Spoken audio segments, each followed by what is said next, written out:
Members' motion with no legislative effect. Mr. Duncan Chiu's motion on studying the enactment of a cybersecurity law and building a comprehensive system against cyber fraud. Two members will move amendments to the motion. This council will proceed to a joint debate on the motion and the amendments. Later, I will first call upon Mr. Duncan Chiu to speak and move the motion.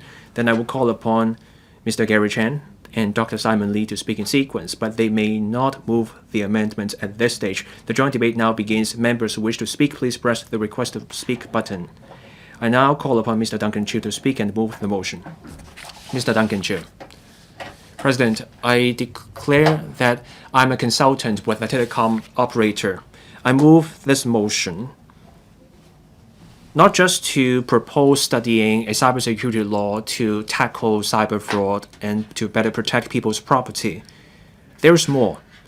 I would also like to see the implementation of a cybersecurity law and a data governance regulation so that we erect a stronger protective barrier for cybersecurity and data, and that will contribute to national security. I want to cover both cybersecurity and telecom fraud. APEC released a white paper on deception and fraud. The point is that we should not be just grappling with the criminals behind the screen, but also the organized crime syndicate. Countries are called upon to come up with more comprehensive protective frameworks. We need better laws. We also need public-private partnerships. Countries should be sharing information. Otherwise, you cannot have effective investigation or prosecution.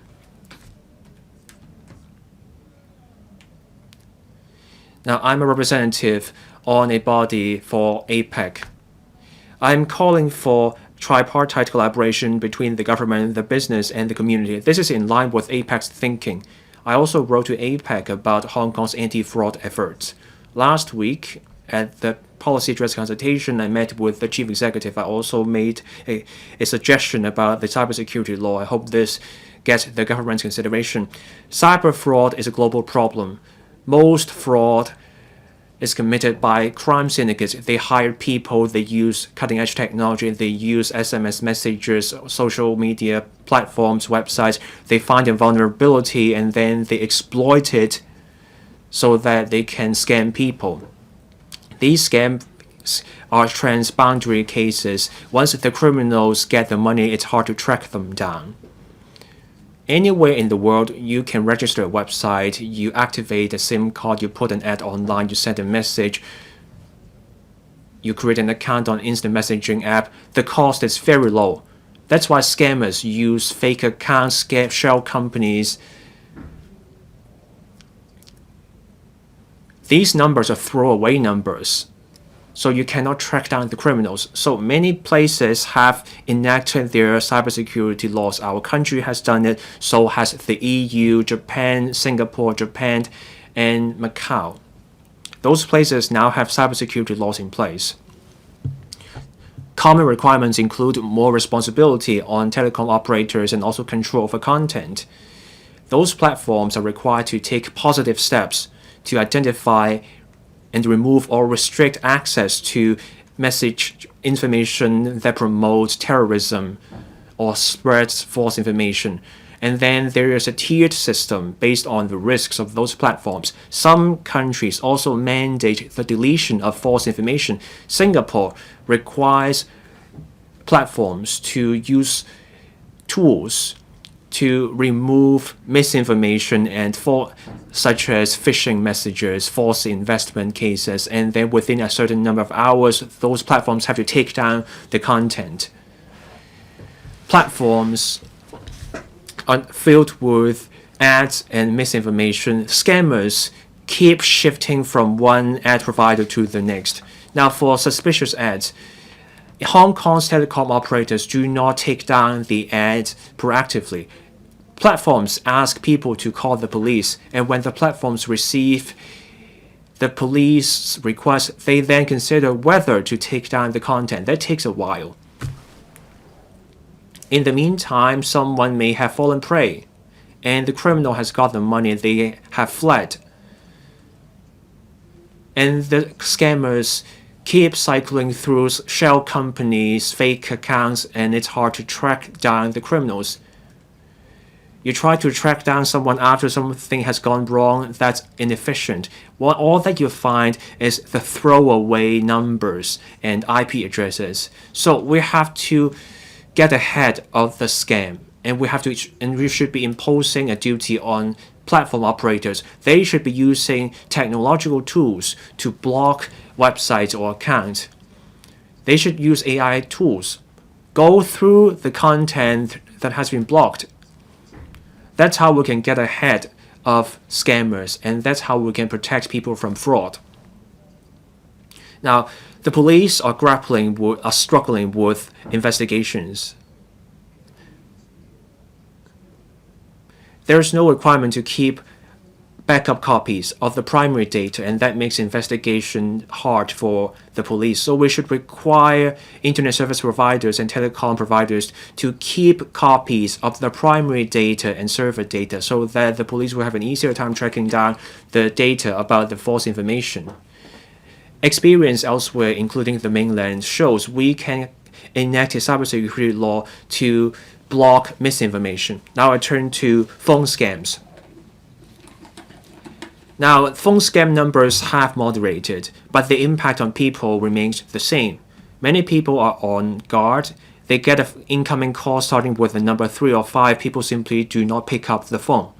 That can guard against scams, but the calls may be from hospitals or police stations, and that's causing inconvenience.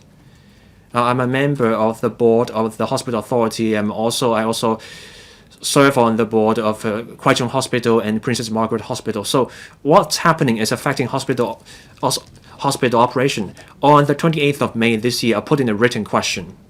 I asked whether there would be dedicated phone numbers for government agencies, and then the government said that involves hundreds of thousands of phone numbers, and that would involve a massive exercise, and that would create inconvenience. So the government would have to weigh the option with care.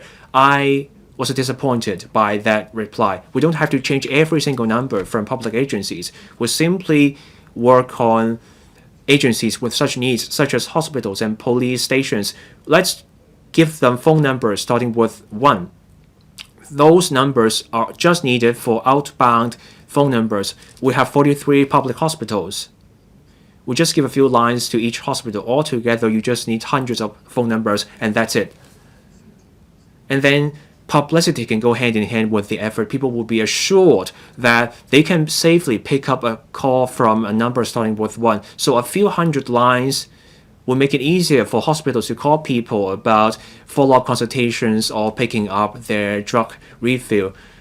And then people will be comfortable about picking up the call. Now, the real name registration for SIM cards. Local telecom operators struggle with ID verification at source. That's because people use photocopies of their HKID card or passports to activate the SIM cards. That leaves telecom operators struggling to verify the identity of SIM card holders. So let's learn from Macau. Macau is also doing real name registration for SIM cards. Their users have to submit personal identity papers to the telecom operators, and then the operators there submit the information to the security police in Macau before the verification is complete. And that is a form of safeguard. Now, for those holding local identity documents, we can use IM-Smart as a platform, and that can go a long way towards solving the problem. Now, at the ITB panel on information technology and broadcasting, there was an information paper about the real name registration for the next generation SIM cards. That paper mentions making the most of IM-Smart as a platform for registration that can help us address the registration of phone numbers by scammers. Now, on suspicious phone numbers, we can look at the usage. The usage of a number may give rise to suspicion. We can look in that direction. We can also create a whitelist. So that's an even further step ahead.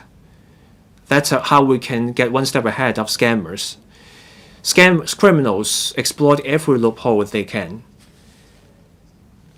And billions of dollars are involved in fraud losses. We have to focus on education, law enforcement, and prevention to minimize losses. I hope members can support my motion as so submit.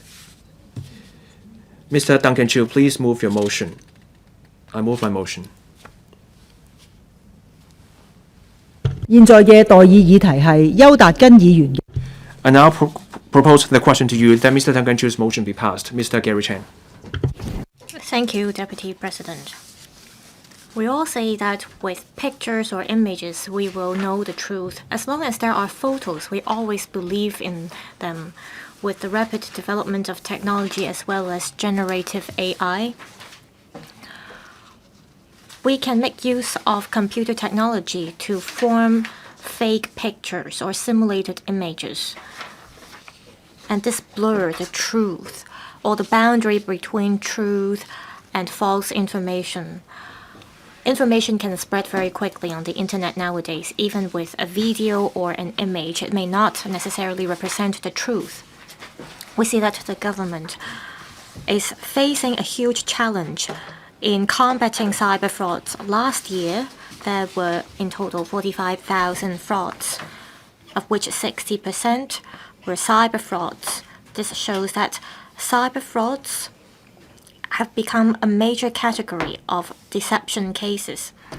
In the original motion raised by Mr. Duncan Chiu on building a comprehensive system against cyber fraud, well, I support this. I think what is most pressing is how we can cope with false information online and fraudulent activities on the internet. This is why I moved the amendment. I am most concerned about combating false information online. This has to do with investment scams. There might be fraudsters calling you up, telling you that police in the mainland are investigating your case. There are so many such examples.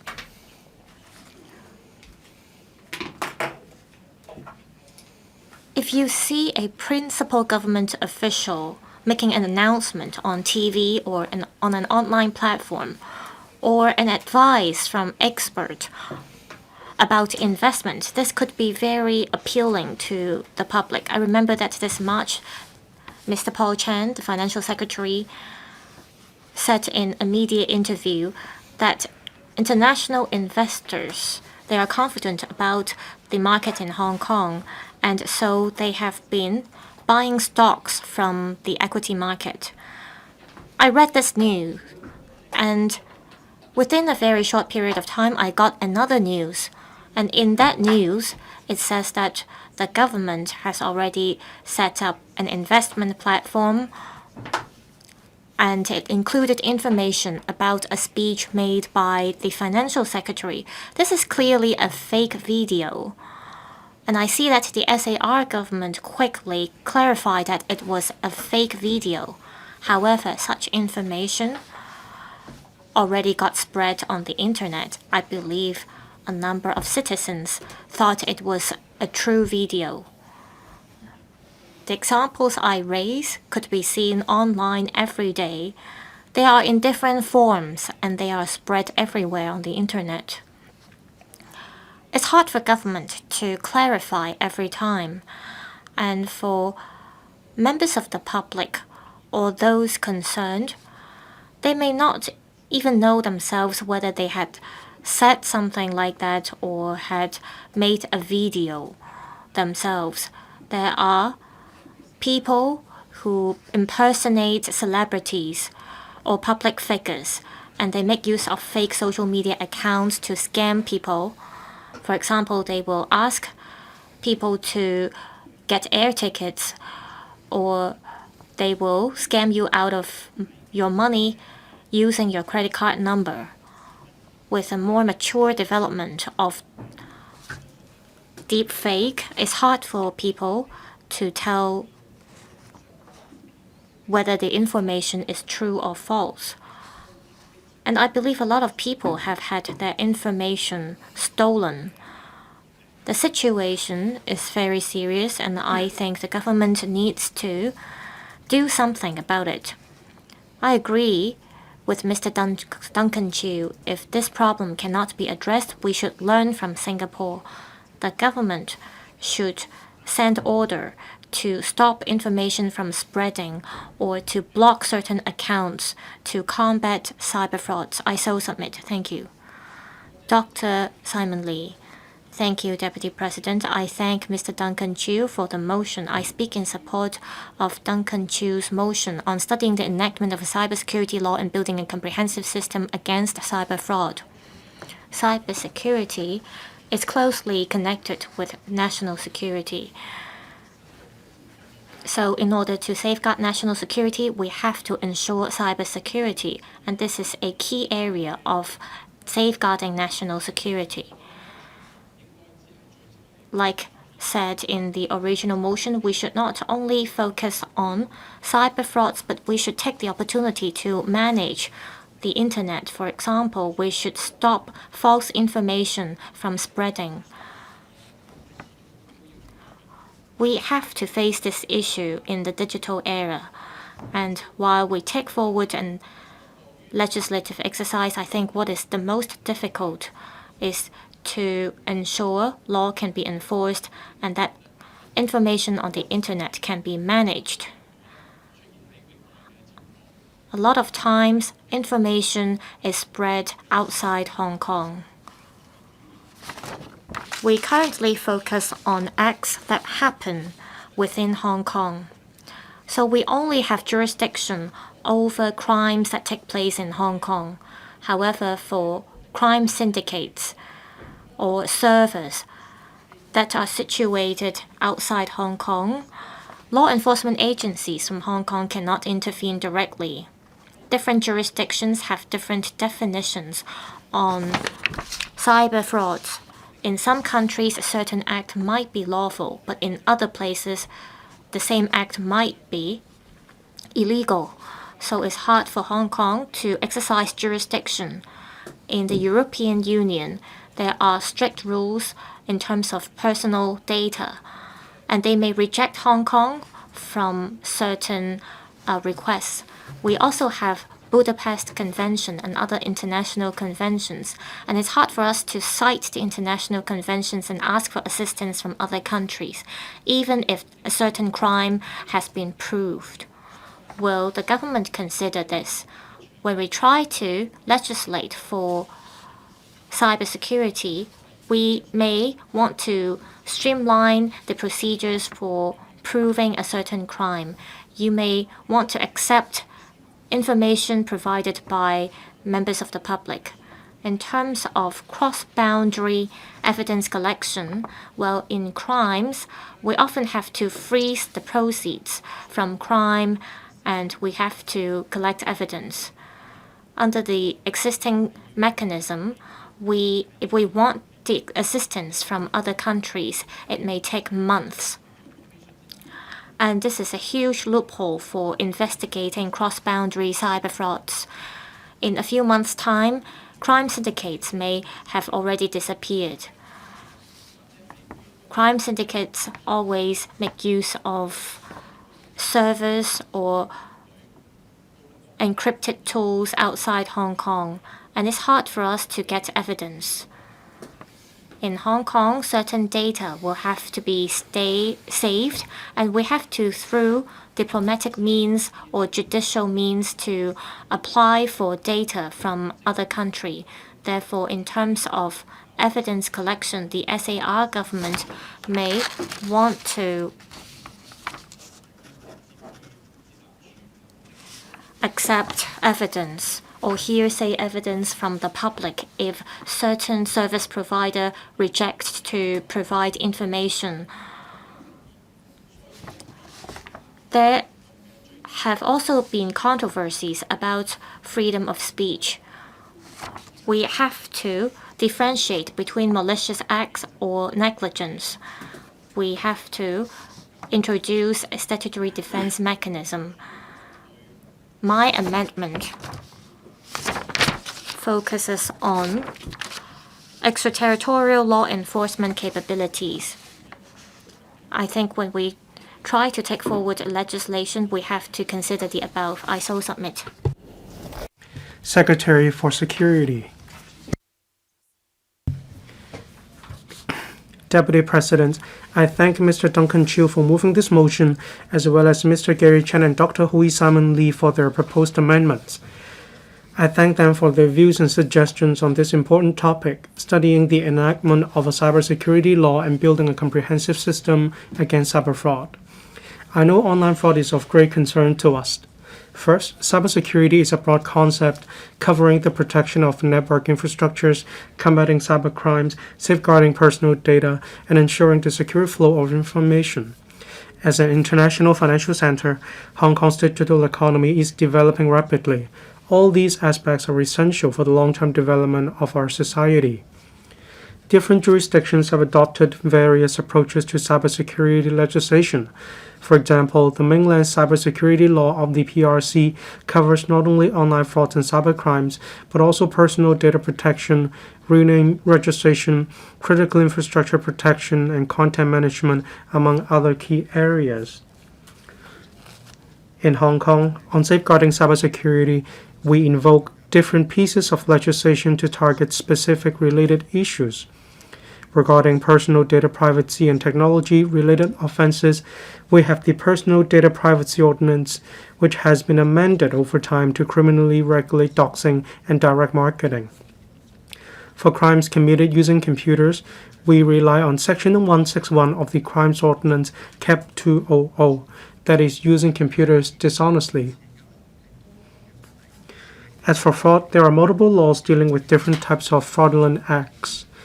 Anyone convicted of fraud under Section 16A of the Theft Ordinance Cap 210 faces up to 14 years of imprisonment. For obtaining property by deception under Section 17 of the same ordinance, the maximum penalty is 10 years of imprisonment. Section 71 of the Crimes Ordinance also has relevant stipulation. In addition, anyone convicted under Section 25 of the Organized and Serious Crimes Ordinance Cap 455 for dealing with property known or believed to represent proceeds of an indictable offense will also face imprisonment.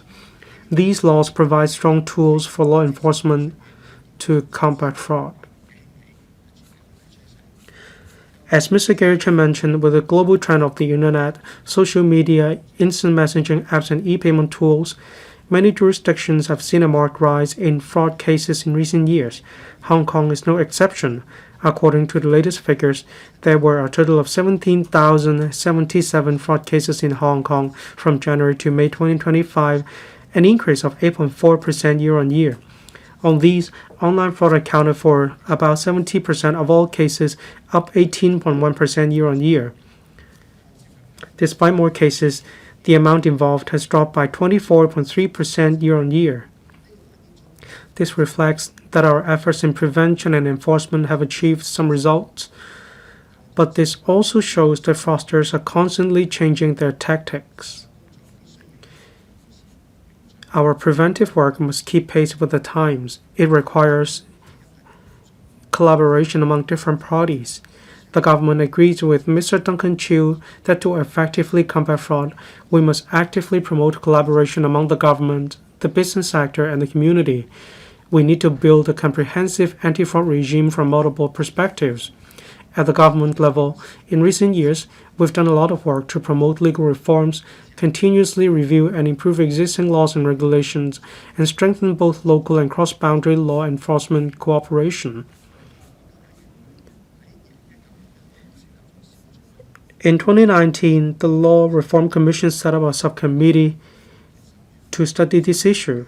In October 2022, it completed the first stage public consultation on computer-related crimes and jurisdiction, recommending the introduction of new dedicated legislation on cyber-dependent crimes.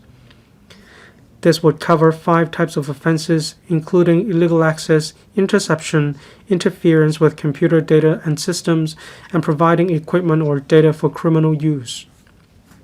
At present, the Law Reform Commission is conducting the second stage of the study, focusing on traditional crimes that have been scaled up through computer networks, such as setting up fraudulent websites. The government will closely monitor the progress and final recommendations of the LRC, that is the Law Reform Committee, and review the legislation in due course. To combat online and telecommunications fraud, the government is reviewing the overall operation of the real name registration system or program for SIM cards, including the cap on the number of SIM cards and arrangements to prohibit the resale of registered SIM cards. We're working on the details of the relevant legislative amendments. The Commerce and Economic Development Bureau will brief the Council panel on Information Technology and Broadcasting on the proposed amendments next week. On law enforcement, the police have targeted the use of stooge accounts by fraudsters, aiming to dismantle the fraud industry chain. In 2024, the police arrested a total of 10,496 persons for various fraud and money laundering cases. In the first 5 months of 2025, 3,028 persons were arrested, about 70% of whom were holders of stooge accounts. Since the end of 2023, the police have applied to the court to invoke Section 27 of the Organized and Serious Crimes Ordinance to increase penalties for stooge account holders. Some convicted holders have had their sentences increased by over 30%, further enhancing the deterrence effect. On cross-boundary collaboration, cyber fraud knows no borders.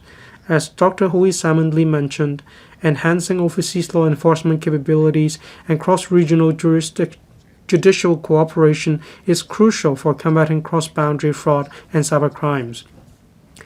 The police, therefore, have been actively participating in international cooperation such as the Interpol Global Cybercrime Expert Group and Interpol Asia and South Pacific Cybercrime Operations Working Group in order to strengthen technical and intelligence exchanges with other countries. On intercepting fraudulent proceeds, the Anti-Deception Coordination Centers work with Interpol to establish the International Stop Payment Mechanism. This allows member countries to request payment stops from each other, further improving the effectiveness of combating cross-boundary fraud. In 2024, the Hong Kong Police Force and 10 countries and jurisdictions set up the cross-boundary anti-fraud cooperation platform Frontier Plus, including Australia, Canada, Hong Kong, Indonesia, Macau, Malaysia, the Maldives, Singapore, South Korea, and Thailand. By enhancing intelligence exchange and coordinated operations, they jointly combat fraud, cyber-related, and money laundering offenses. Between April and May this year, the Frontier Plus platform conducted its first joint operation, successfully identifying and dismantling several cross-boundary fraud syndicates. Altogether, 1,858 persons were arrested, covering 9,268 fraud cases, including investment scams. Last month, the police also worked with the relevant countries to conduct operations. We will continue to make good use of the cross-boundary operation platform and invite more countries and regions to join, expanding the network and enhancing the effectiveness of anti-fraud efforts. We will also maintain close communication with existing mechanisms such as Interpol, mainland and overseas law enforcement agencies, and financial intelligence units to deepen global and regional law enforcement cooperation, intercept fraudulent proceeds, and jointly combat cybercrime. To combat online fraud, we work closely with business partners, especially the telecommunications and financial sectors. We have been working closely with the Office of the Communications Authority, OFCA, and telecom operators. In September 2022, a dedicated task force was set up to formulate and implement a series of source blocking measures. Telecom operators now proactively block or suspend phone numbers suspected of fraud based on police-provided records and data, and block users from accessing suspected fraudulent websites. As of the end of May this year, over 50,000 website links and about 9,000 local and non-local phone numbers have been intercepted. In addition, OFCA also requires telecom operators to monitor calls and SMS messages originating from their networks according to the Code of Practice issued by the Communications Authority. If a phone number is suspected of being involved in fraudulent activities, its service will be suspended. As of the end of May this year, about 1.43 million local phone numbers have been suspended for this reason. On top of these measures, OFCA requires telecom operators to block suspicious incoming calls with the prefix +852, send voice or text alerts to all mobile users for other +852 prefix overseas calls, play alerts for newly activated prepaid SIM cards, and also implement the SMS sender registration scheme to help members of the public to identify SMS senders. Since December 2024, when the public receive a call from a newly activated local prepaid SIM card, telecom operators will play a voice alert in Cantonese in Putonghua, reminding everyone to stay vigilant. To combat SMS fraud, OFCA has also launched the SMS sender registration scheme. Under this registration scheme, only companies or organizations registered as verified senders can use their registered SMS sender names, starting with hash, to send messages to local mobile service users, further helping members of the public to identify SMS senders and raising anti-fraud awareness.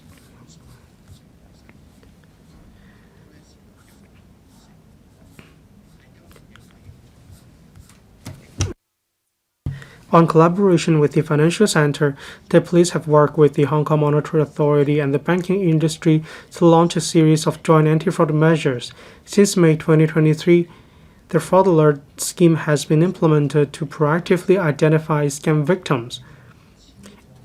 As of today, all 28 retail banks in Hong Kong now participate in the scheme, which has successfully dissuaded 4,559 people from transferring money to fraudsters, preventing losses of over $350 million. The Anti-Deception Coordination Center also works with banks to intercept funds transferred by victims, successfully stopping a total of $14.6 billion in fraudulent proceeds so far. Since 2023, the suspicious account alert mechanism has been introduced, linking the scam meter to various bank transfer services. When members of the public make transfers, if the recipient's information matches scam reports in the database, an instant alert is issued. The coverage of this mechanism has been continuously expanded and now covers the vast majority of daily transfers by the public. Moreover, in 2023, the police and major banks established the Anti-Deception Joint Intelligence Center. Banks have assigned staff members to provide real-time assistance to the police on scam cases, enhancing the effectiveness of fund interception and speeding up the identification of potential scam victims.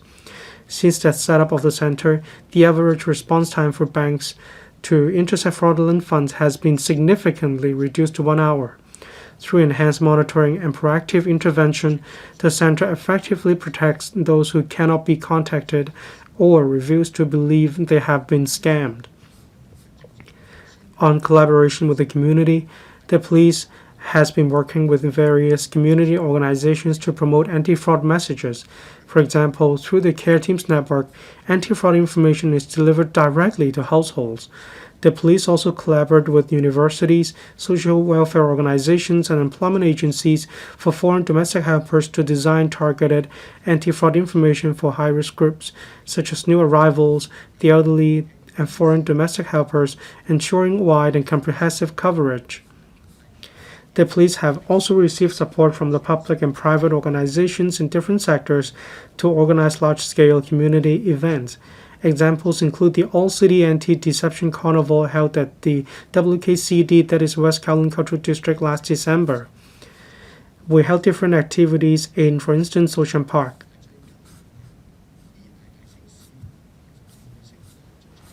We need to remind members of the public to stay vigilant. We will continue to step up publicity in order to remind members of the public to stay vigilant. We will continue to closely monitor the latest trend in scam-related crimes, and we will also continue with our work online and offline.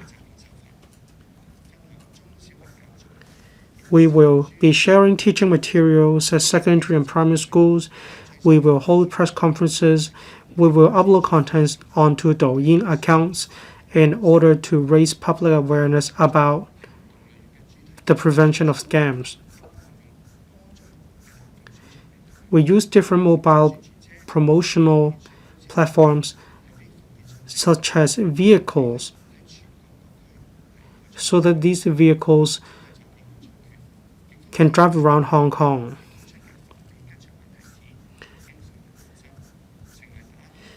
Since 2020, the anti-fraud mascot grape has become a household name and a symbol of anti-scam efforts. Through TV and radio advertisements, a trendy social media post, and even stickers for messaging apps, Grape interacts with the public in a friendly and relatable way. By putting itself in the shoes of scam victims when explaining the latest tactics, Grape helps the public to better understand and absorb simple anti-fraud messages. These are the measures we have been adopting in order to raise public awareness and bring the message to the community. Regarding media publicity, we adopt a dual-track strategy. On the one hand, we maintain broad coverage through traditional platforms like TV and radio, while on the other hand, we also actively use social media to produce short videos, audios, and graphic contents. We target different age groups and communities, such as youth, the elderly, and new arrivals from the mainland, including students. According to their habits of using the media, we make anti-fraud messages more targeted and effective. The police will continue to promote practical tools such as 1-822 anti-scam helpline, Scammeter Plus app, to allow the public to access anti-fraud support anytime and reduce the risk of falling victim to scams. Looking ahead, the government will continue to closely monitor the latest trends in scam-related crimes and the outcome of the Law Reform Commission's review of cybercrime. Through collaboration among the government, businesses, and the community, we will keep improving cross-departmental and cross-boundary cooperation platforms and actively strengthen collaboration with the financial and telecommunication sectors.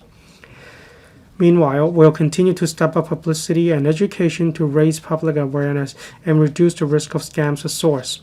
We welcome valuable views from members in all sectors of the community so that we can jointly promote anti-fraud messages, enhance Hong Kong's anti-fraud regime, safeguard people's property, and uphold Hong Kong's reputation as an international financial and digital city. We aim to create a safe and trustworthy online environment for all. President, I will listen carefully to members and respond to their views in my concluding remarks. Thank you, President. Professor Chow Man Kong. Deputy President, I speak in support of Mr. Duncan Chiu's motion. In terms of cyber fraud, apart from online deception, we have to be careful about false information, cyberbullying, slandering, defamation, and doxing. Based on my own studies, I see that we are seeing more and more types of crimes online, and so it's hard for us to guard against these crimes. I think we need to enact a law to combat online crimes, including cyber frauds. As at February last year, part of the provisions of a Singapore cybersecurity law has taken effect, and this act is to step up the connection between the government social media platforms as well as online service providers. Singaporean authorities under this act can issue a code of conduct or code of practice, and through measures ask service providers to block or take away certain malicious accounts to prevent people from impersonating others or through robotic apps commit crimes. the relevant service providers have to submit a report to the government every year. Having looked at the Singaporean Act, I think there is a need for the SAR government to enact a law itself. We can do the following. First, we have to effectively combat cyber frauds. The police, as well as service providers and the members of the public, will have to work together. The current legislations do not show how we can effectively combat cyber frauds. We have a high number of cyber frauds and the number keeps increasing. According to the police, in 2024, we had 45,000 deception cases in total. The number represented an increase of 10% compared to the year before. And the overall crimes, there were 90,500 cases, and it accounts for half of the crimes we had. And for deception cases, it accounted for 27,000, and 60% of them were online frauds. And they cover fake WhatsApp groups, as well as fraudulent bank account links. And victims were brought to overseas. If we aren't careful, victims would be at risk for their lives. Prevention of crimes has become part of our lives, and it is a tragedy in a civilized society. Since there have been many cyber frauds, I think we can learn from Singapore. We can step up regulation on online service providers. For example, we can work with Facebook, WhatsApp, and Instagram. These are platforms commonly used by people, and we can identify suspicious accounts to step up law enforcement. We can ask these platforms to guard against crimes. If the relevant internet service providers do not cooperate, we should introduce legislations to regulate them. Currently, those who spread false information online, of course, they will be subject to the law. However, there are no clear provisions that help victims from covering the laws from service providers. We can introduce the relevant provisions to enhance safeguard for the public. Many cyber frauds happen outside Hong Kong. We have to improve the mutual aid system with other countries. We have to think about what measures we can put in place to combat cyber frauds. Lastly, on stepping up cybersecurity, we need manpower. Currently, we have about 1,600 IT talents in Hong Kong. Half of them are specialized in cybersecurity, and they are part of our professionals in the city. The government can work with educational institutions to provide vocational courses and programs so that we can have more manpower to guard against cyber fraud. Together, we can step up cybersecurity. I so submit. Thank you. Mr. Jimmy, Madam Deputy, I speak in support of the motion and all the amendments. There was a line from an ad, and that is, have you had your drink? Now the saying is, have you been scammed?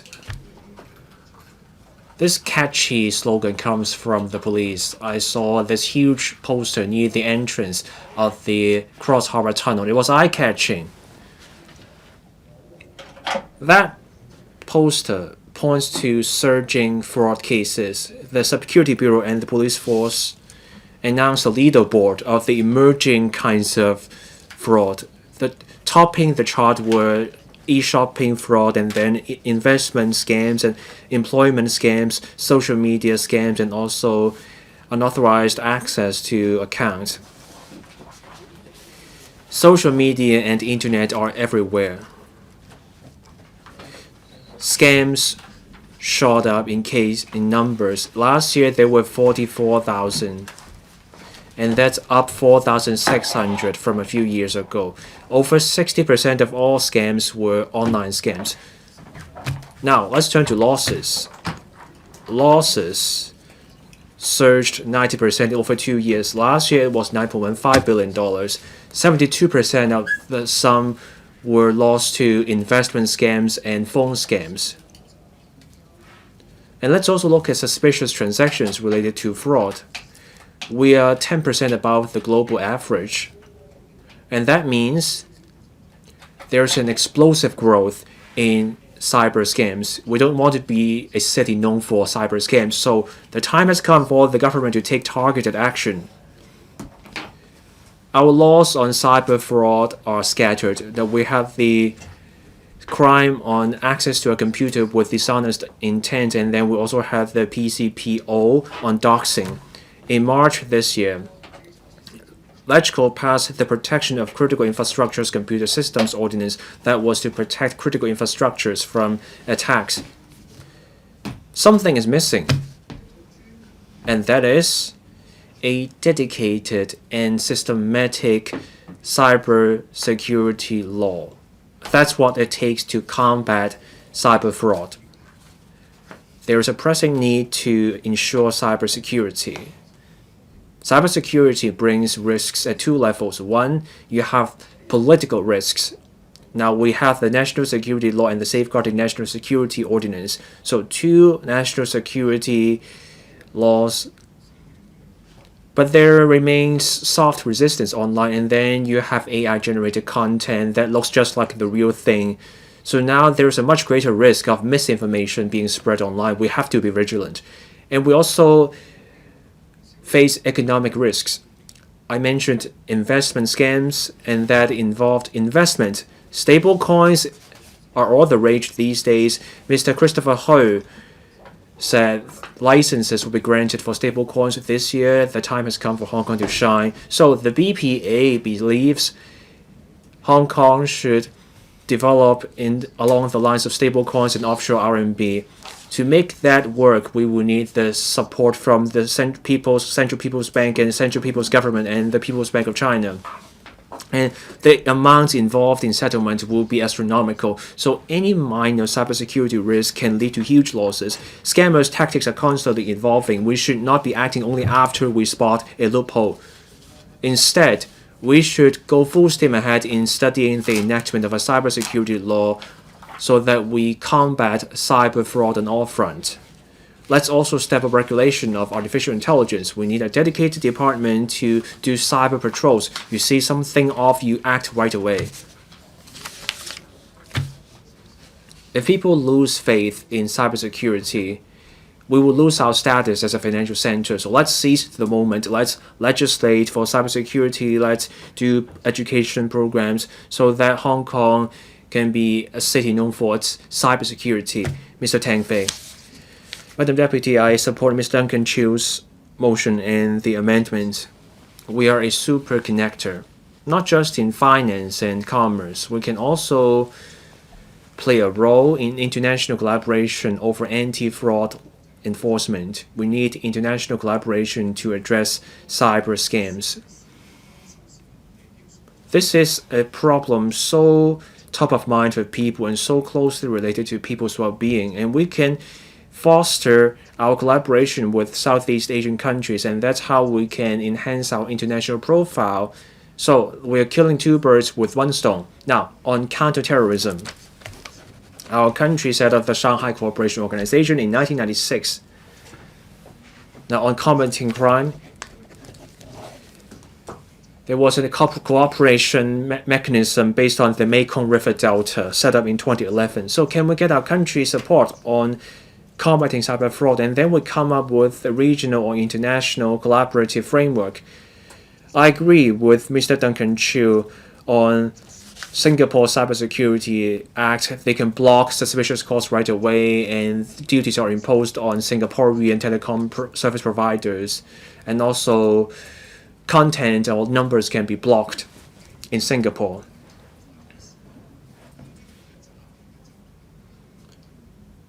With tougher laws in one place, scammers go elsewhere, and the cyber fraud continues. So the problem simply shifts its location. And this means without international collaboration in follow-up actions,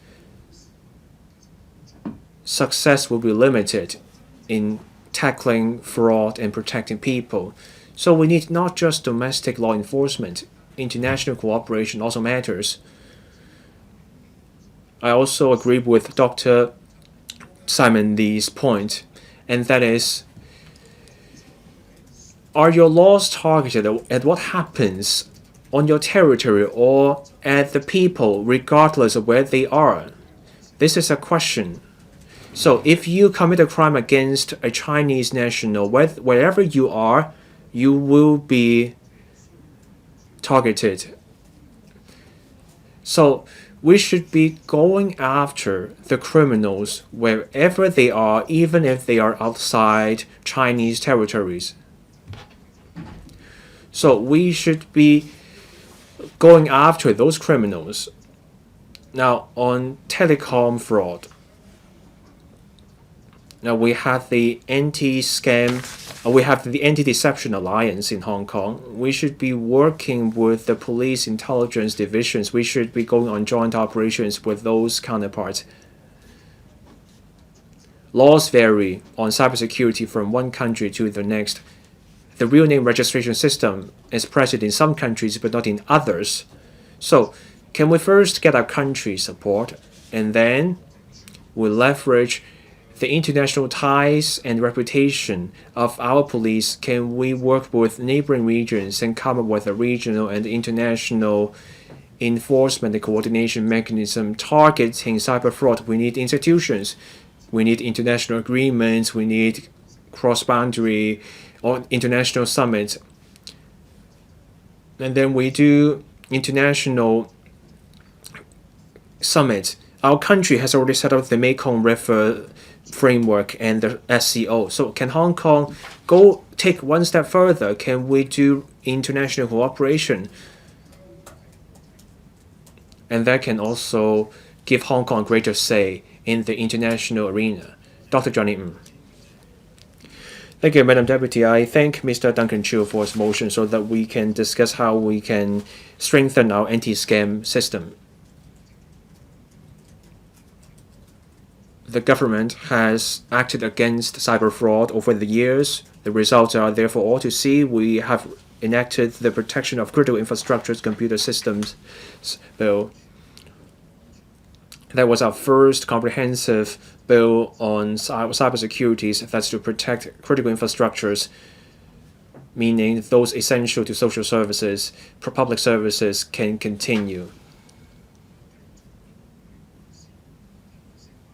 I urge the government to continue its work on cybersecurity and enhance the relevant laws. Now, we have the laws to deal with cyber fraud and laws that target crimes in the real world also apply in the cyberspace, but the criminals always have new tricks up their sleeve. Cyber fraud is surging across the world. Last year, there were 44,480 fraud cases, losses at $9.15 billion. But I believe that was just the tip of the iceberg. Many scam victims did not come forward. So that points to the severity of the problem. Fraud is top of mind for me. In 2023, I moved a motion on combating cyber fraud, and I also set up a civil society body on cyber fraud. I want to bring people together to combat fraud together. Hundreds of people came to me each month. Criminals operate out of town, and that makes it hard to crack those cases. So to combat cyber fraud effectively, stopping the flow of the fraud proceeds matters so that the money does not reach the hands of the criminals. And we also need intelligence sharing with police forces elsewhere. We should freeze the assets of criminals so that we go right to the spot where it hurts for the criminals. Other places have cybersecurity measures. Singapore just passed the Protection of Victims Act.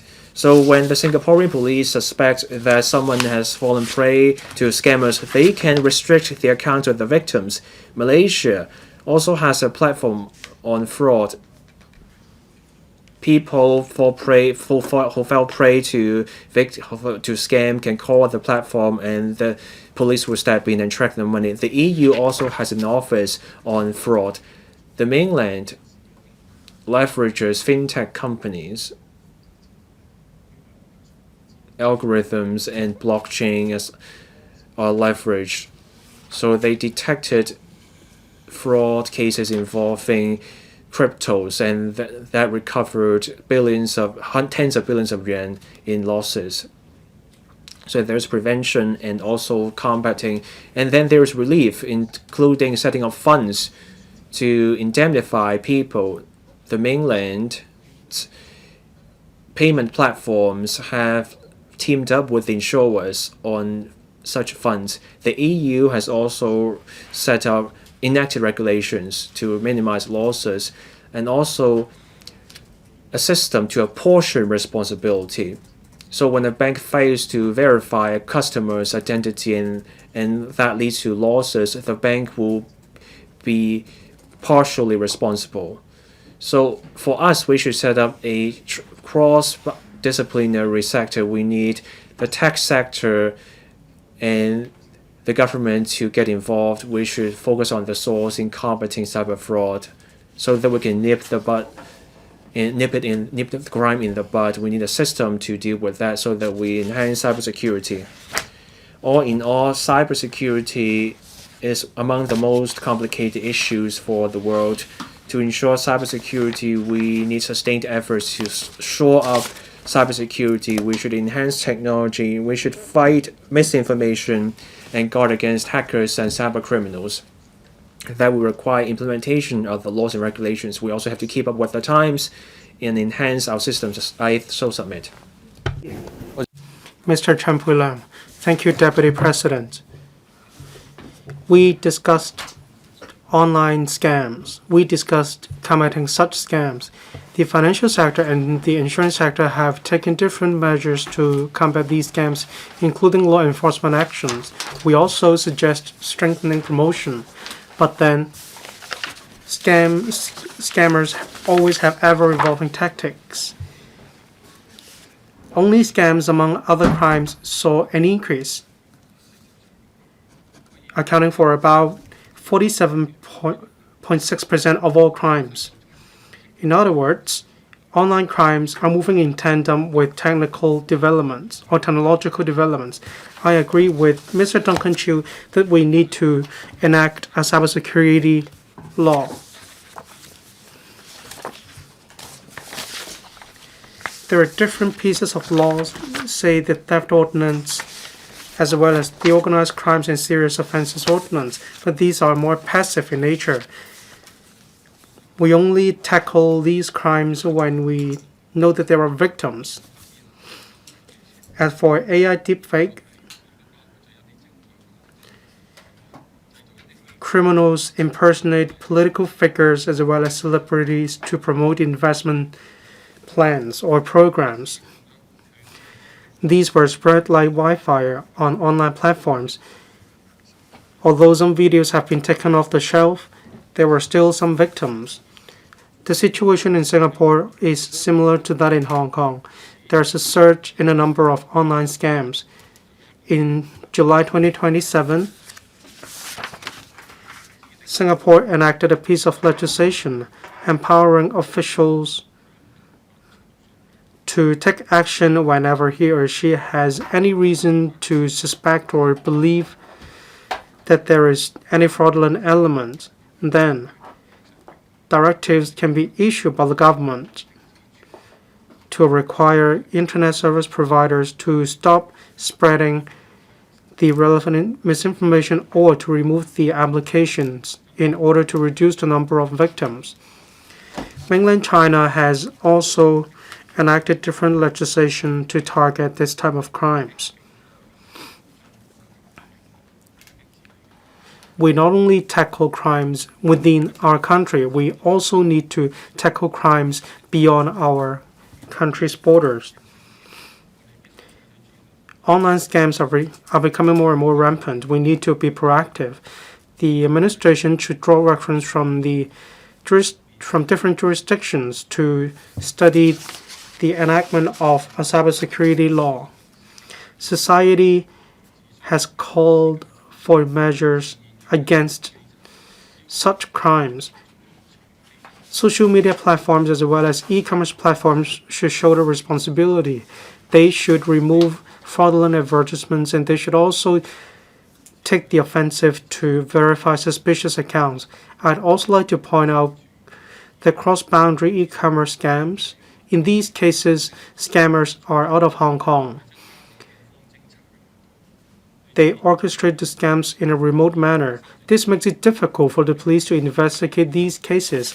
That's why I agree with Dr. Hoey Simon Lee that we need to strengthen extraterritorial law enforcement capabilities. Intelligence exchange matters.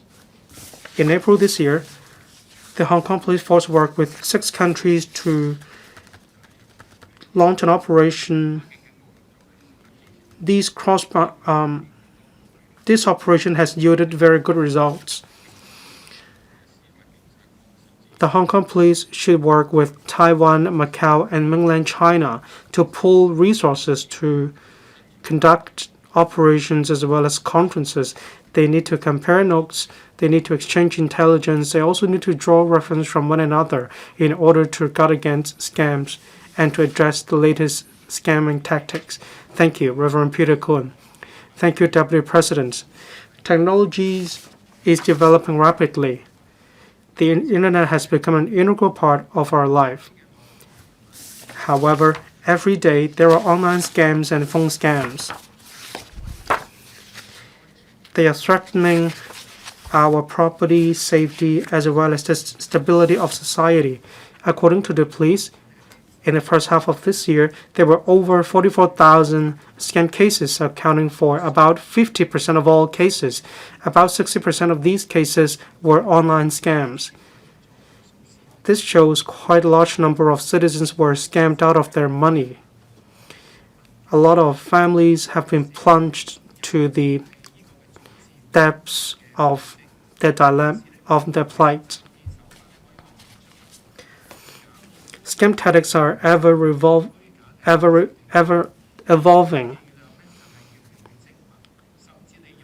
Criminals are always one step ahead. They use AI technologies to impersonate different persons. They even imitate different voices. That's why it's impossible to guard against every trick. The anonymous nature of scams also makes it all the more difficult to guard against different scams. Hong Kong needs to work harder to plug the loophole. Despite the PDPO and the relevant criminal law offenses or criminal law ordinances, we need to study the enactment of a cybersecurity law to guard against these cases. We need to provide a secure barrier for members of the public so that they won't fall prey to different scams.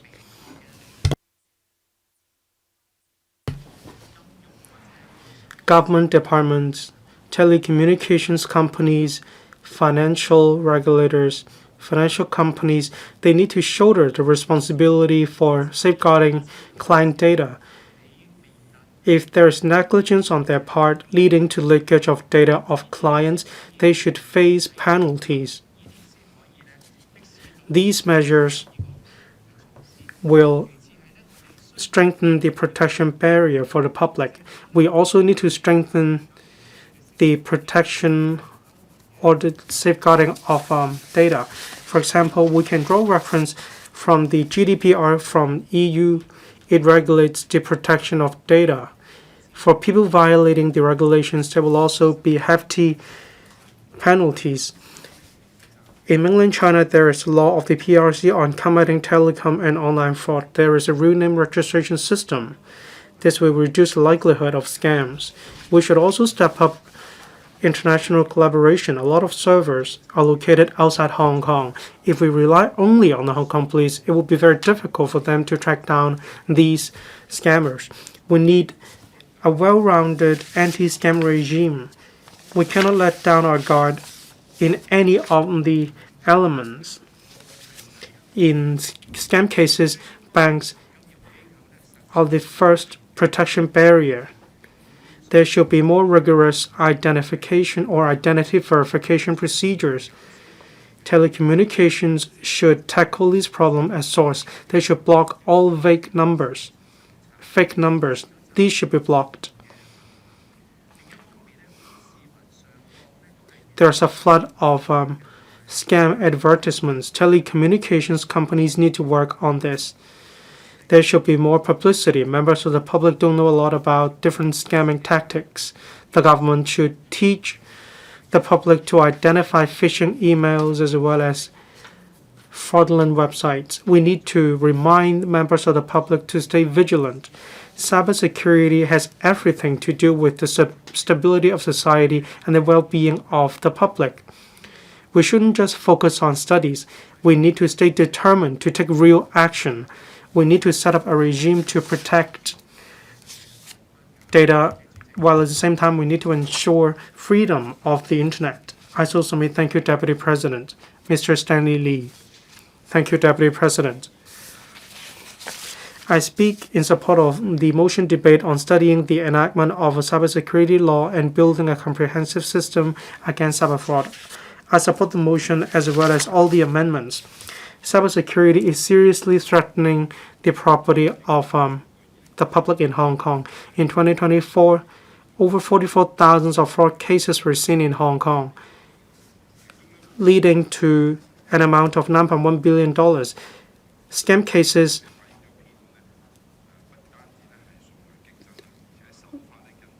about losses of $5 billion. There were a wide variety of cases: AI deepfake, impersonating officials. Scam tactics are ever evolving. Technologies is developing by leaps and bounds. We have SMS registration, real name registration system, scam meter, as well as the ADCC. These measures have already yielded certain results, and we can see that the administration has spent quite a lot of efforts on combating this crime. But after all, the development of the internet is developing by leaps and bounds. There are a lot of scamming activities going on. This shows that Hong Kong does need a comprehensive legal framework. With cross-departmental collaboration, we have launched different initiatives, but then they rely on administrative coordination. There's a lack of legal element. Say for information exchange among banks, they are still subject to PDPO, and it's difficult to cover individual accounts.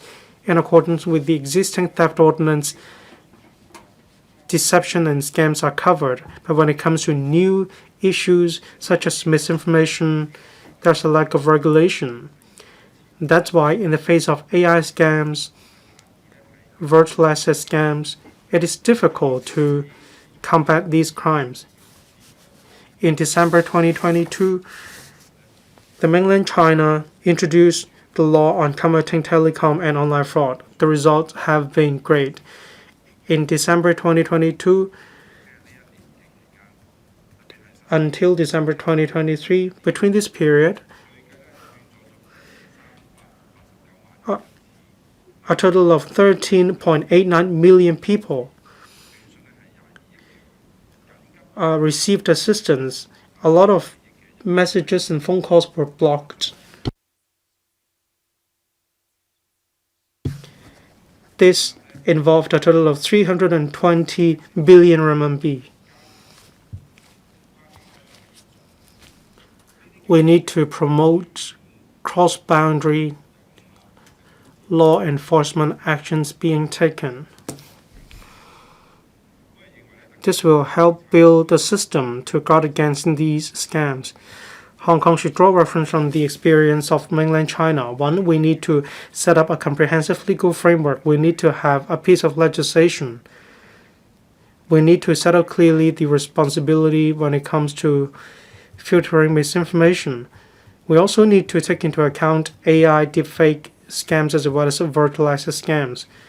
Two, we need to upgrade the ADCC to a statutory organization, we need to promote tripartite collaboration among the government, businesses, and the community. Banks should be authorized to exchange information whenever there is a suspicious account. We also need to be working with different jurisdictions. We need to sign judicial mutual assistance agreement with Southeast Asian countries.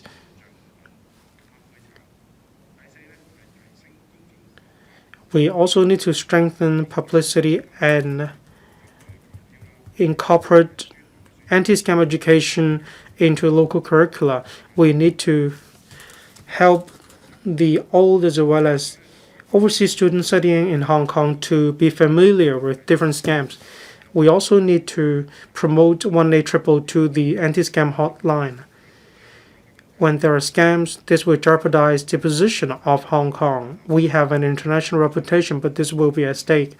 We need to promote tripartite collaboration among the government, businesses, and the community. We need to combat crimes by not only preventing these crimes from happening, but we also need to track down these scams. Your time's up. Mr. Chen Kin-po, thank you, Deputy President. Cyber frauds have been rampant around the world, and Hong Kong as well. Over the past 2 years, there have been over $9.1 billion of monetary losses in cyber frauds every year, and cyber frauds account for 70% of all deception cases. I thank Mr. Duncan Chiu for the motion so that we have a chance to discuss the possibility of enacting a cybersecurity law. Social media platforms is a major channel for the public to obtain information, but the information may not be accurate, and there are lots of advertisements. On social media platforms, there are people impersonating public figures, and there are false investment advertisements. Social media platforms may not necessarily remove this information. Many members of the public fell prey and suffered from monetary losses. Currently, the law enforcement mechanism fails to intercept information, and there are many restrictions. Our law enforcement agencies have been passive. To plug the loopholes, we have to learn from elsewhere. In 2023, Singapore has finished a legislative exercise, and there is an act to combat cyber frauds. Through the Cybersecurity Act in the UK, it requires large-scale internet service providers as well as social media platforms and search engines to shoulder the responsibility to prevent fraudulent ads, and when suspicious information is detected, they have to be removed. And there could be a fine of £180 billion for those who breach the rules, and there is a deterrent effect. In the meantime, Singapore enacted the Online Criminal Harms Act. It empowers the government to, in accordance with the law, order a cessation of the spread of information and instruct certain service providers to block certain websites. Those who breach the laws can be fined 20,000 Singaporean dollars.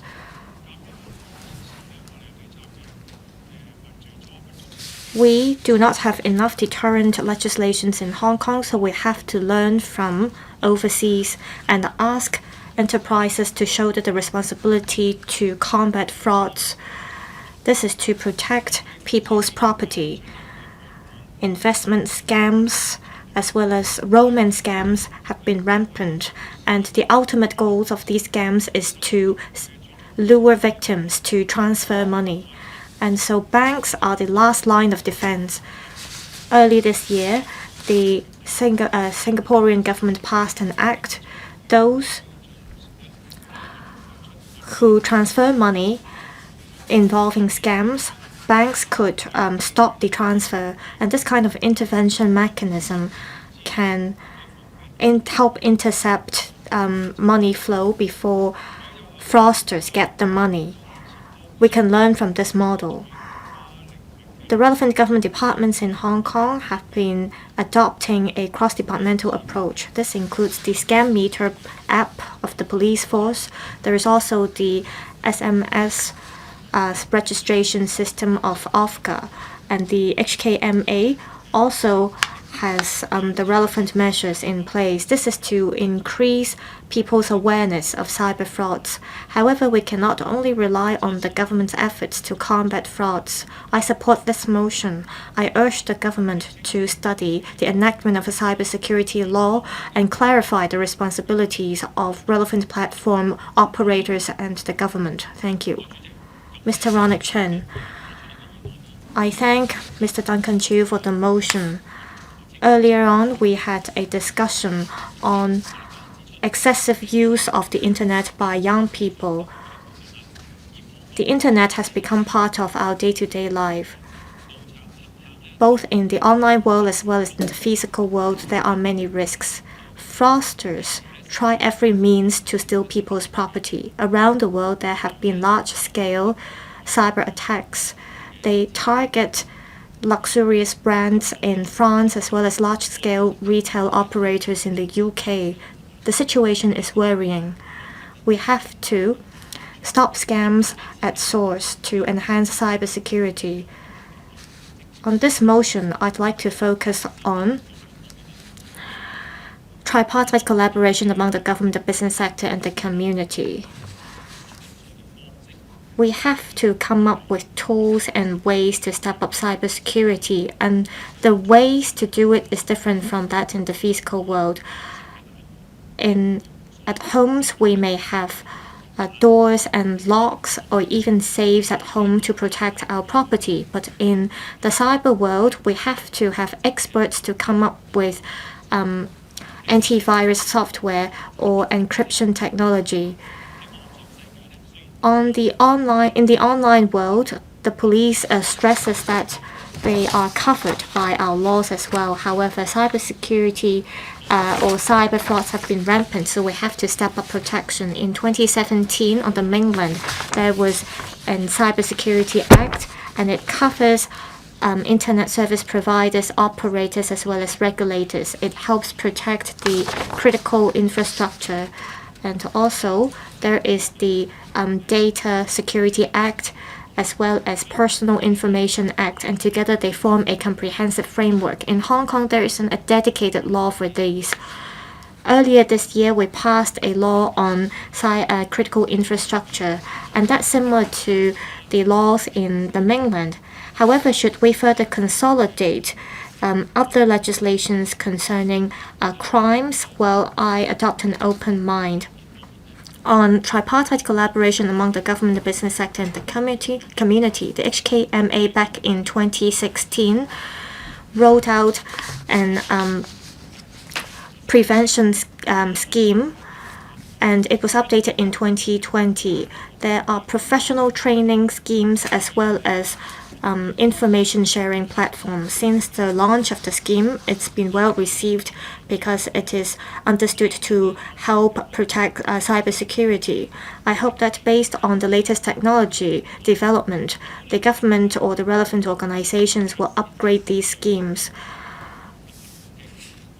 Defense can help safeguard cyber attacks. For large-scale banks, they have enough resources, but for small and medium-sized banks, they have limited resources. The government should come up with testing tools to help banks cope with cyber attacks or relevant risks. If there is leak of information, it will cause huge economic loss. Therefore, banks are always willing to invest in top-tier technology to build a strong barrier against cyber attacks so that they can better protect clients' information. They always engage overseas experts to do risk assessment tests on data handling and cybersecurity. However, we should not let off our guard. We have to have relevant professionals, and banks should provide training to all their staff. Also, we have to build an ecosystem. The government needs to continue to step up publicity. For example, there needs to be short video clips as well as school drama performances and talks. And financial regulators or institutions need to, through mobile apps, set better security measures. For example, to identify any deception calls and to check the activities of the different bank accounts.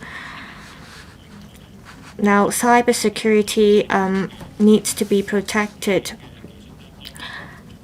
and we need to enhance our self-defense in order to build a strong shield and barrier. I so submit. I speak in support of the motion. Thank you.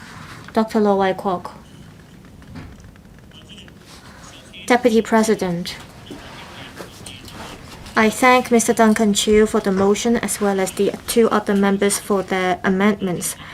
Digital technology has been developing rapidly and the internet has been part of our day-to-day lives. Cyber frauds have been rampant and the tactics keep evolving.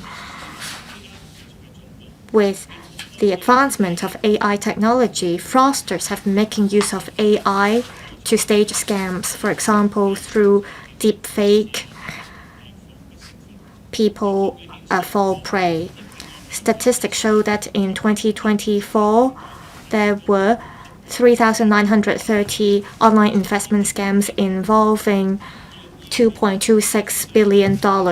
In 2025, for the first 4 months, there are 1,500 scams involving over $1 billion. This shows the seriousness of cyber frauds.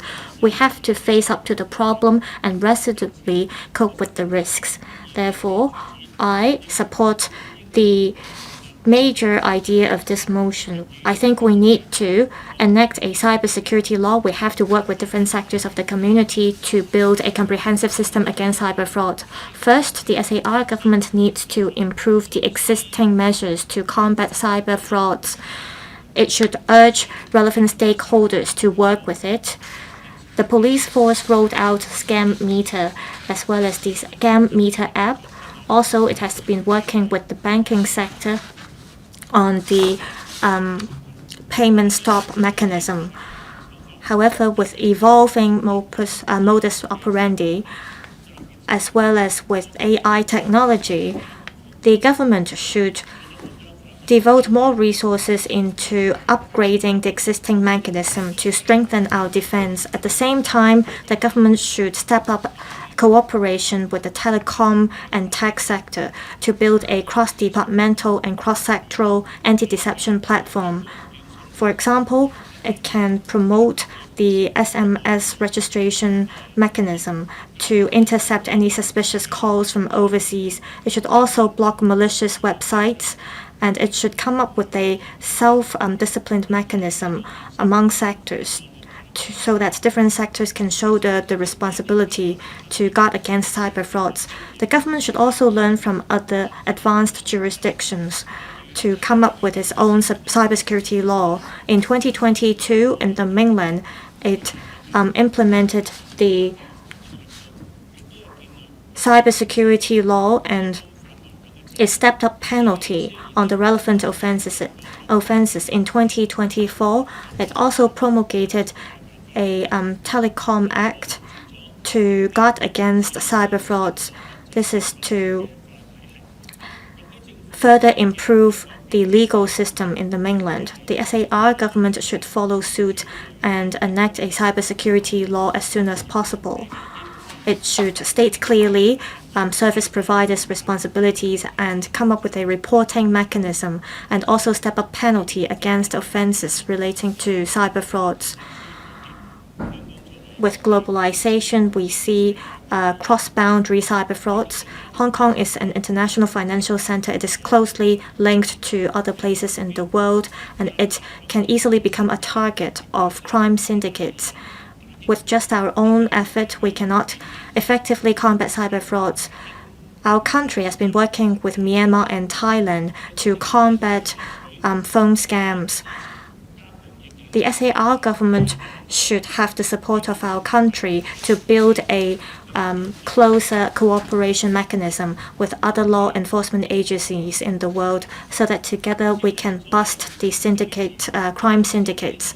Also, prevention is better than cure. The SAR government should step up education and publicity so that the public has a better understanding of cyber frauds. In recent years, the police force has been working on its anti-deception campaign. However, many people with high education background, they still fall prey. the administration should work with the education sector to include anti-deception into students' curriculum. We should enhance students' digital literacy.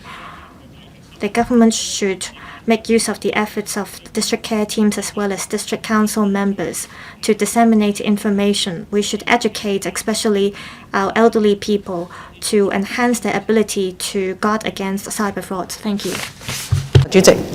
Ms. Carmen Khan, thank you, Madam Deputy. I thank Mr. Duncan Chiu for his motion. The Commissioner of Police told us yesterday in the first 5 months this year, there were roughly 3,600 crimes, and 48% of them were fraud cases, up 8.4%. Roughly 7% of the fraud cases were online scams. And that points to the severity of the problem. There's a pressing need to fix it. Now, on our online security legislation, on the 1st of January next year, the Protection of Critical Infrastructure's Computer System Ordinance will take effect. That ordinance is not meant to combat cyber fraud, but that remains a key part of our cybersecurity regime. Mr. Duncan Chiu's motion is more on cyber fraud than telecom fraud. So here are some ideas from me. First, we need to amend our laws to combat telecom fraud. Anyone, local, a resident or not, can register up to 10 prepaid SIM cards with each telecom operator. And there's no restriction on reselling SIM cards. That leaves a loophole for criminals to exploit. So the government should submit a bill to massively reduce the number of prepaid SIM cards each person can register with that operator. And we need new offenses for inappropriate use of the SIM cards. People in the industry also highlighted the problem where operators struggle to verify the identity of a person. So we should require the submission of the original copy of someone's identity document. So for Hong Kong residents, we can consider requiring the use of I Am Smart for verification. And at the next stage, if a telecom operator fails to verify a customer's identity, they should be partly responsible for the scams that ensue. Criminals resell SIM cards outside Hong Kong.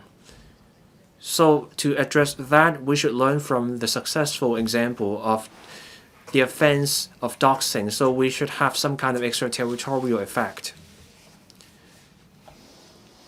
And we should regulate person-to-person or direct telemarketing calls to address the harassment. Now, we had the unsolicited electronic messages ordinance. It took effect in 2021. There were just a few convictions. So the Communications Authority should invite the DPC's office to conduct compliance checks together. And we should empower departments to combat cyber fraud. Under existing laws, when doxing occurs, the PDPC can enforce the law. So we should learn from Singapore's Online Criminal Harms Act 2023. When there's suspicion that an online activity can induce or foster fraud or a crime, regardless of the location of the crime or fraud, the Singaporean authorities can stop the communication, block the information, block the website, or even take down the app involved. Non-compliance with the order can result in prosecution. So we can learn from Singapore's example. We need laws governing activities at home and abroad, and we should require those platforms to identify the illegal content and take that down. We also need dedicated legislation for stooge accounts. In June this year, we amended the banking ordinance. We brought in a voluntary scheme so that banks can share customers' information on a voluntary basis to combat crime. Still, there's room for dedicated legislation to combat stooge accounts. The mainland and Singapore have their own dedicated laws against sharing or lending bank accounts. And those penalties are not the threshold is lower than the threshold is less. The threshold is lower than the prosecution threshold under Cap 455, that is the Organized and Serious Crimes Ordinance. Now we now have healthy interaction between the legislature and the executive, so we should take a multi-pronged approach. We should enhance our laws. I so submit. I support the motion and the amendments. Mr. Perry, you. Madam Deputy, as Mr. Duncan Chiu argues in his motion, cyber fraud is among the most common crimes. There were roughly 44,000 fraud cases, 47% of all crimes. In the first 5 months this year, the proportion remained the same, and there's an upward trend of the crime. The government has done much in crime, in anti-fraud promotion. Everything has been tried pretty much, but then criminals always have a new trick up their sleeves, and it's hard to plug every single loophole. Fraud, especially cyber fraud, has been top of mind for me.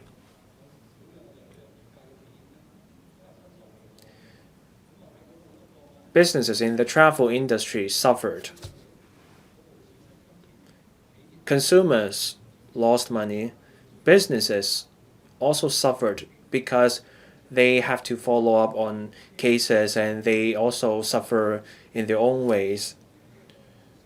I get what Mr. Duncan Chiu was saying. We have to think about how to come up with a comprehensive cybersecurity system.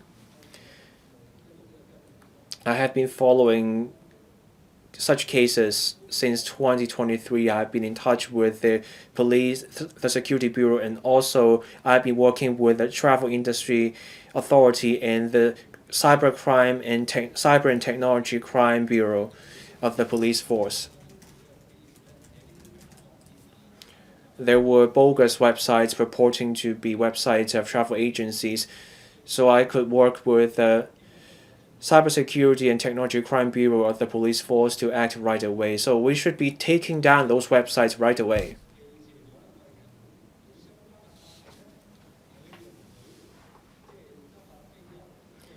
The problem is we don't have dedicated legislation empowering the police to require social media platforms to take down the content. And that bothers the industry. Now you need a victim to come to the police with a complaint about losses, and only then the police can ask the social media platforms to take down the content. This is time consuming. And you get a delay so that the misinformation remains online.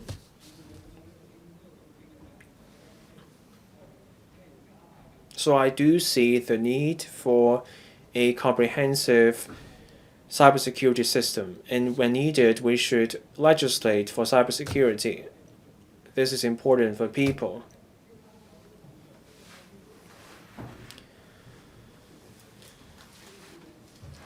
We should not just rely on information in the public domain.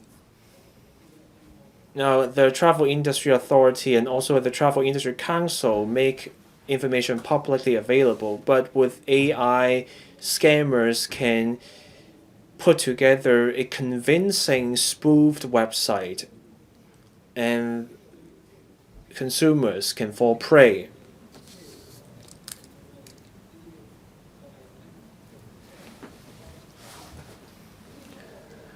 And that makes it very difficult for consumers to protect themselves. Now, on the whitelist, in the end of December 2023, the Communications Authority launched the SMS sender registration system. So the reliable numbers start with the pound sign. That's very helpful, so people can tell whether it's a legitimate sender. But people are not always aware of this scheme, and some people still fall prey to phishing messages. And because few people are aware of the scheme, there's little incentive for the industry to apply. Now, there are 577 businesses registered. Only 10 or so travel businesses have signed up. So there's room to for stepping up, for boosting the uptake. So let's do more publicity among the travel industry. We also need cross-disciplinary platforms. We should foster collaboration between the community, different parties in the community. So let's work together to tackle and to fight fraud. And that's important for protecting consumers' rights. I support the motion and the amendments. Dr. Frankie Ngan. Cyber fraud is among the worst forms of crime in Hong Kong. The tactics are constantly evolving. More and more people fall prey and they're losing more money. And that's why the government should study legislation on this. We should foster collaboration between the government, the public, and business to protect people from fraud. In 2024, there were 44,480 fraud cases, or 46.9% of all crimes, up 11.7% from the same period the year before. Online scams made up 61.8%. Losses were at $99.15 billion. In the first 4 months this year, fraud cases rose by 9%. At 13,115 cases, or 47% of all crimes. The case count kept going up. Nothing has changed. AI-powered tools are making life easier for criminals. Last year, the police neutralized 2 crime syndicates using deepfake technology. Losses involved $400 million. Scammers used false identities in crypto investments. It's now getting harder for people to protect themselves. People lose not just money. Much harm is done to the community from fraud. In 2024, attacks directed at critical infrastructures were common. Hong Kong's hospitals were once targeted by ransomware. Enterprise organizations, public or private, were vulnerable, and there are scammers posing as relatives of people, and that undermines trust between family members. Seeing is not believing these days. People are now more skeptical even when they see images, and that erodes social trust, and this holds back digitalization. Local residents told me they now simply did not pick up the phone, and a few days later they learned that those calls were from the hospital trying to let them know that their family members were hospitalized. So that shows fraud undermines social trust. Cyber fraud is the major challenge, but the government's efforts to combat fraud has paid off. I thank the Security Bureau and the police force for their work. The ADCC intercepted $1.4 billion. Scammeter Plus issued 880,000 alerts, and there were 874,000 downloads. Now, the suspicious proxy ID system also managed to stop 3,500 scams, and many stooge accounts were frozen.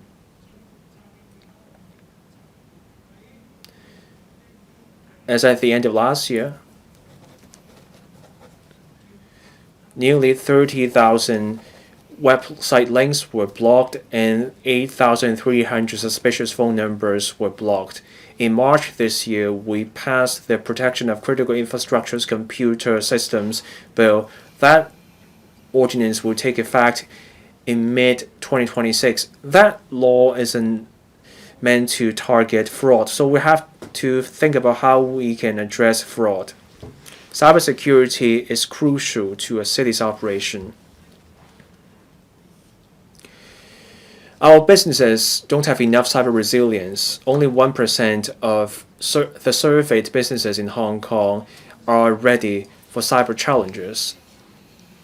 So we should be focusing on the ever more rampant cyber fraud, and we should be closing the loophole in our law. We need stiffer penalties to achieve a greater deterrent effect. And we should foster collaboration between the government, the community, and businesses. So stakeholders should work together to guard against fraud as also submit. Mr. Ambrose Lam. Thank you. Cybersecurity is one of the 12 main areas mentioned by mainland China. It's crucial to social and economic development, but the internet and social media have become more and more important in our daily life. The number of scam cases in Hong Kong have quadrupled, the highest in the recent 10 years. A lot of these scams are related to the internet, but the crime detection rate is only 1/10. Some individual victims fall prey to scams and they lost almost all of their life savings. In the end, they chose to commit suicide. If we choose to turn a deaf ear to these cases, there would definitely be more economic losses. This will seriously affect the competitiveness of Hong Kong when it comes to internet economy. That's why I agree with Mr. Duncan Chiu's motion. We need to study the enactment of a cybersecurity law and build a comprehensive system against cyber fraud. In mainland China in 2016, there is cybersecurity law. It was passed in 2016. It clearly stipulated the responsibility of internet service providers. It needs to handle data management and in case of non-compliance. It also needs to take proactive law enforcement actions. When it comes to the protection of critical infrastructures, computer systems bill, there is similar mention as well. But the laws and regulations target specific industries or areas. As of now, we haven't had a comprehensive legal framework in relation to cybersecurity. We haven't yet had any division of labor either. Only when we have such a framework can we effectively address the more and more complicated internet scams. Internet scams or cyber scams not just took place online. There are new types of these scams as well. Virtual assets has become one of the important areas in economic development in Hong Kong.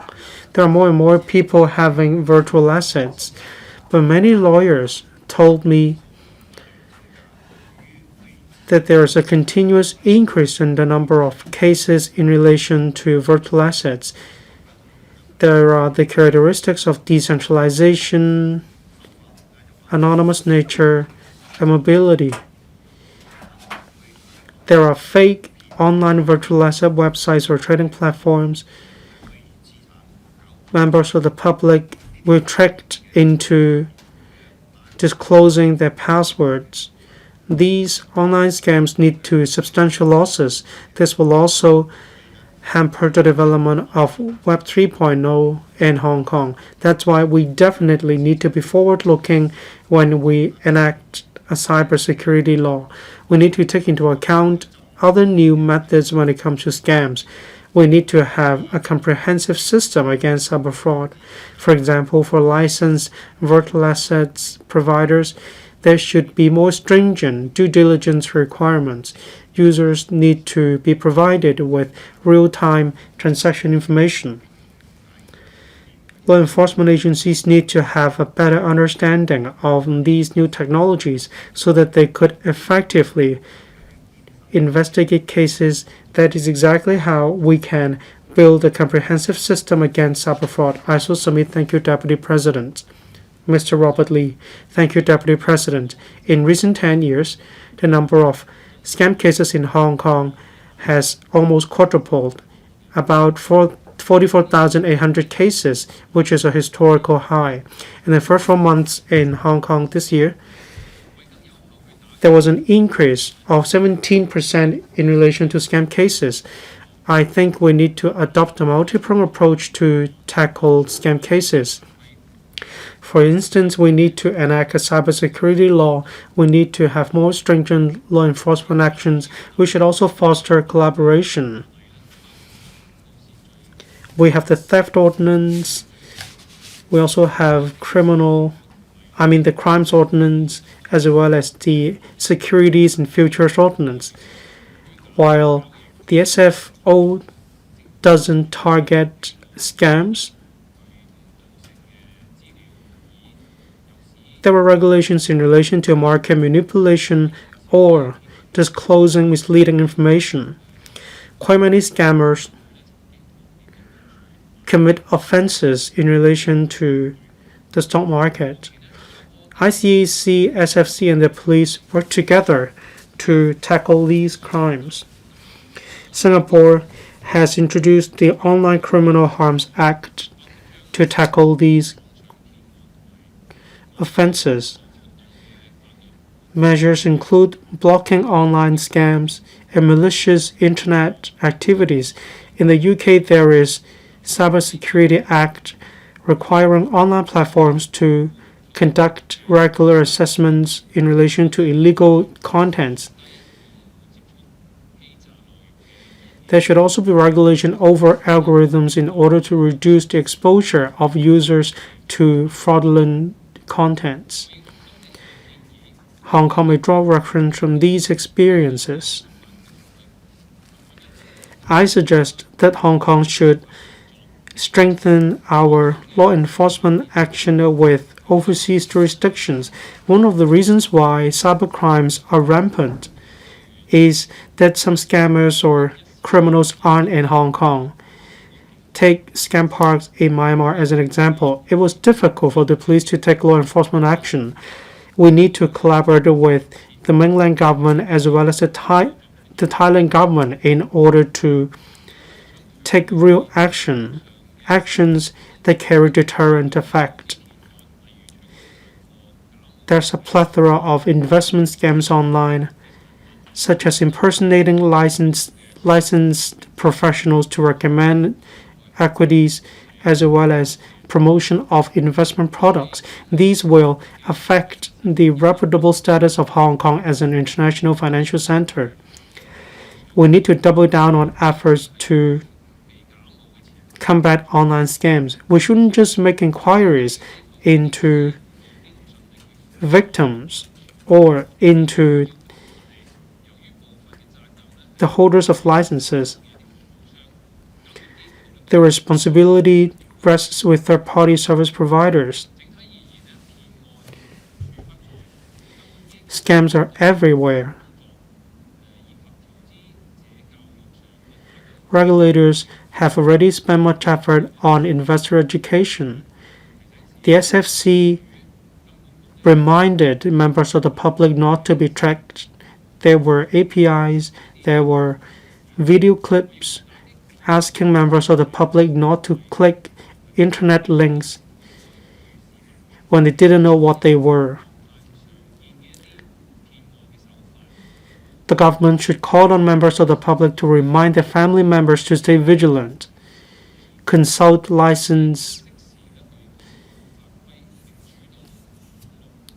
professionals, consult those with the professional licenses.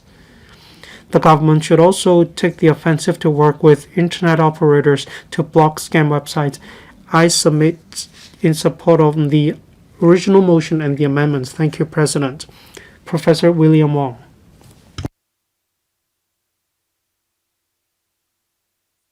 Deputy President, I thank Mr. Duncan Chiu for moving the motion on studying the enactment of cybersecurity law and building a comprehensive system against cyber fraud. This gives us an opportunity to discuss this matter. Scams are the crimes that plague people in Hong Kong. We oftentimes receive phishing messages. These messages drive us up the wall. On online media platforms, there are a lot of fraudulent advertisements as well. Scam tactics are ever evolving. According to statistics, in the first quarter of this year, there were over 4,000 internet incidents. Comparing with the same period last year, there's an increase of 46%. We need to double down on efforts to combat internet scams. We shouldn't waste any more time. The internet is subject to law and regulations as well. In the face of scams, which is a serious matter, the government has introduced a lot of measures to counter these scams. The police has launched a scheme, and the Hong Kong Monetary Authority has also introduced a scheme to tackle these scams. These provide a comprehensive security barrier covering risk identification, tracking, and so on. Members of the public are taught how to guard against scams. AI technologies are developing very rapidly. They are also becoming more and more common. AI generative images are very vivid. They are just like real images. They are very effective tools when it comes to scamming people. We need to raise public awareness. The government has been working with the relevant organizations to carry out these duties. The onus is on the government to do so. In the year before last, we saw DeepSeek. It was used to scam people.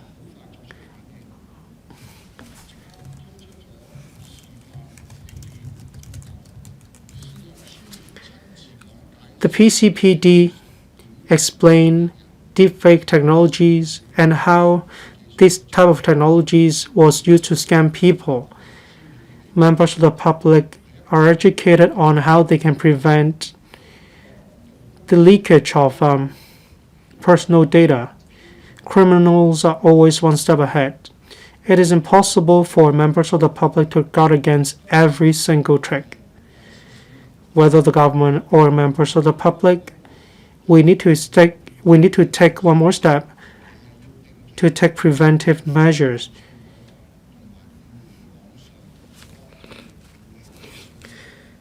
We need to check messages on our online platforms, say internet banking. In mainland China, there's a mechanism allowing members of the public to check the number of credit cards they have under their names on an application. This will help them to identify any abuse of their personal data. Actually, we already have Scammuter Plus, an app developed by the Hong Kong police. We can simply add this new function to Scammuter Plus. This will help members of the public to better safeguard their personal data. Hong Kong is an international financial center.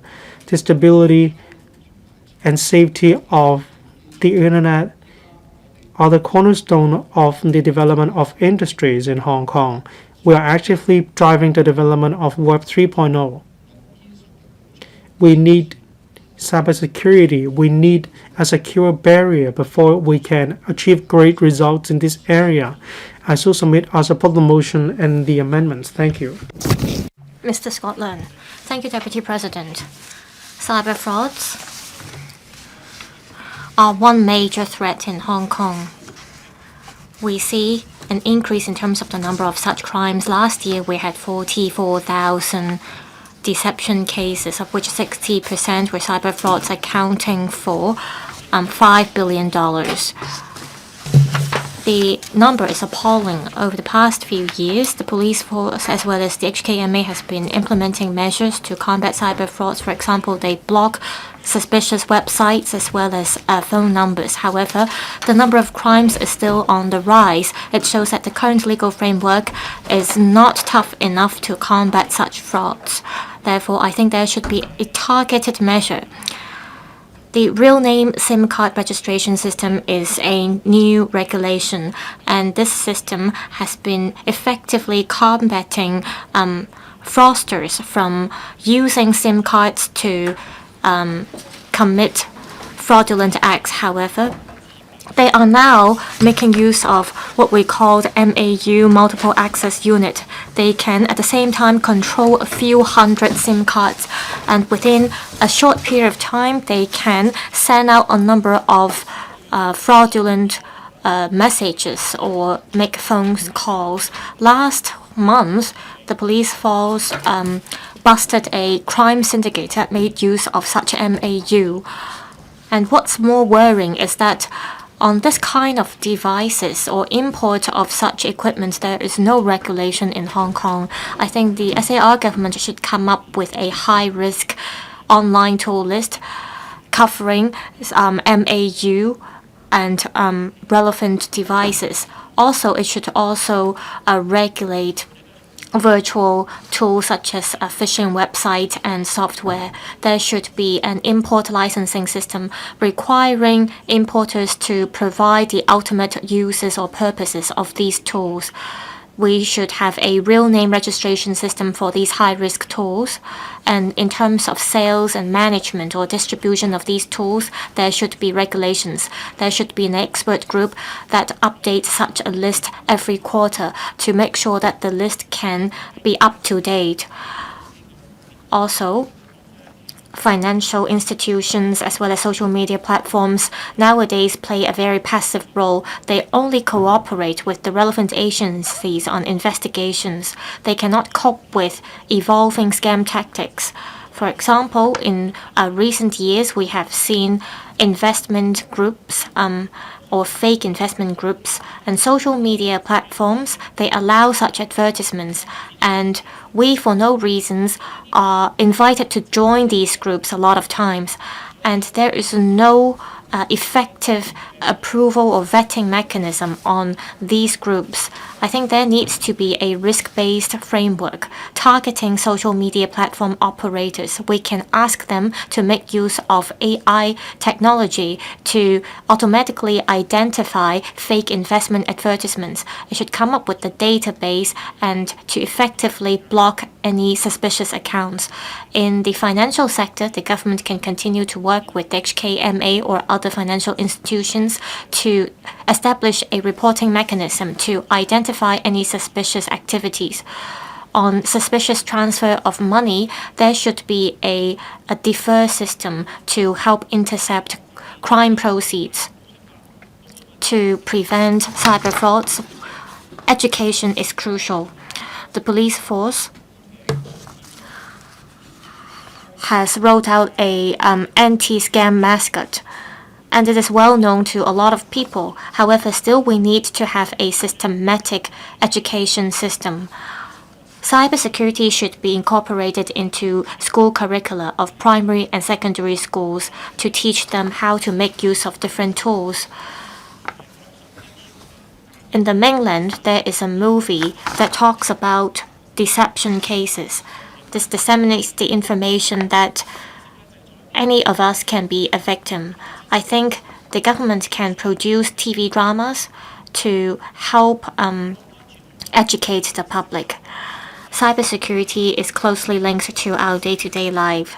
I hope the government can adopt a more forward-looking mindset to combat cyber frauds so that together we can build a safer environment for the public. I so submit. Thank you. Professor Priscilla Leung. Thank you, Deputy President. I speak in support of Mr. Duncan Chiu's motion on urging the government to enact a cybersecurity law and build a system against cyber frauds. Since the emergence of Internet and the cyber world, We, the legal sector, has been talking about how the cyberspace is not a lawless world. People who commit crimes in the cyber world, they have to be held criminally and civilly liable. In real life, to collect evidence, say if we face defamation online, oftentimes the relevant evidence is taken down within a short period of time and people can escape from their responsibility. We've had a lot of deception cases recently. I know someone who has been a civil servant for decades and his wife has been scammed of a few $1,000,000. How come this civil servant did not stay alert when he learned about the transfer of money? They seem to have get numbed. When you have a seemingly close friend asking you for help, you may unwittingly disclose your password, and that's how the civil servant's wife got scammed so much money. I think we need an authorization system, and in order to do so, we need a set of laws. The good thing about having laws and regulations is that there will be a binding effect and also a deterrent effect. And through these laws, we can make authorization. We can have cross-boundary authorization. We can authorize our law enforcement agencies to make interception in a timely manner. Mr. Duncan CHIU moved this motion, and I have some comments. We can learn from Macau. The immigration department as well as the police force in Macau have been helping telecom operators to verify identity, to reduce the number of cases where people use fake identities to apply for SIM cards. In the mainland, where there are suspicious phone numbers or suspicious SMS messages, these phone numbers get blocked. I often get invited to join some fake groups, and there should be a reporting mechanism. In the mainland, take Alibaba and Tencent as an example. They have a huge database. We can have cross-boundary authorization to use this data. That's why we need to have legislations. Also, on phone scams, well, we often have phone numbers that start with 2 or 3. The government could notify us of any suspicious phone numbers, and that would really provide convenience to the public.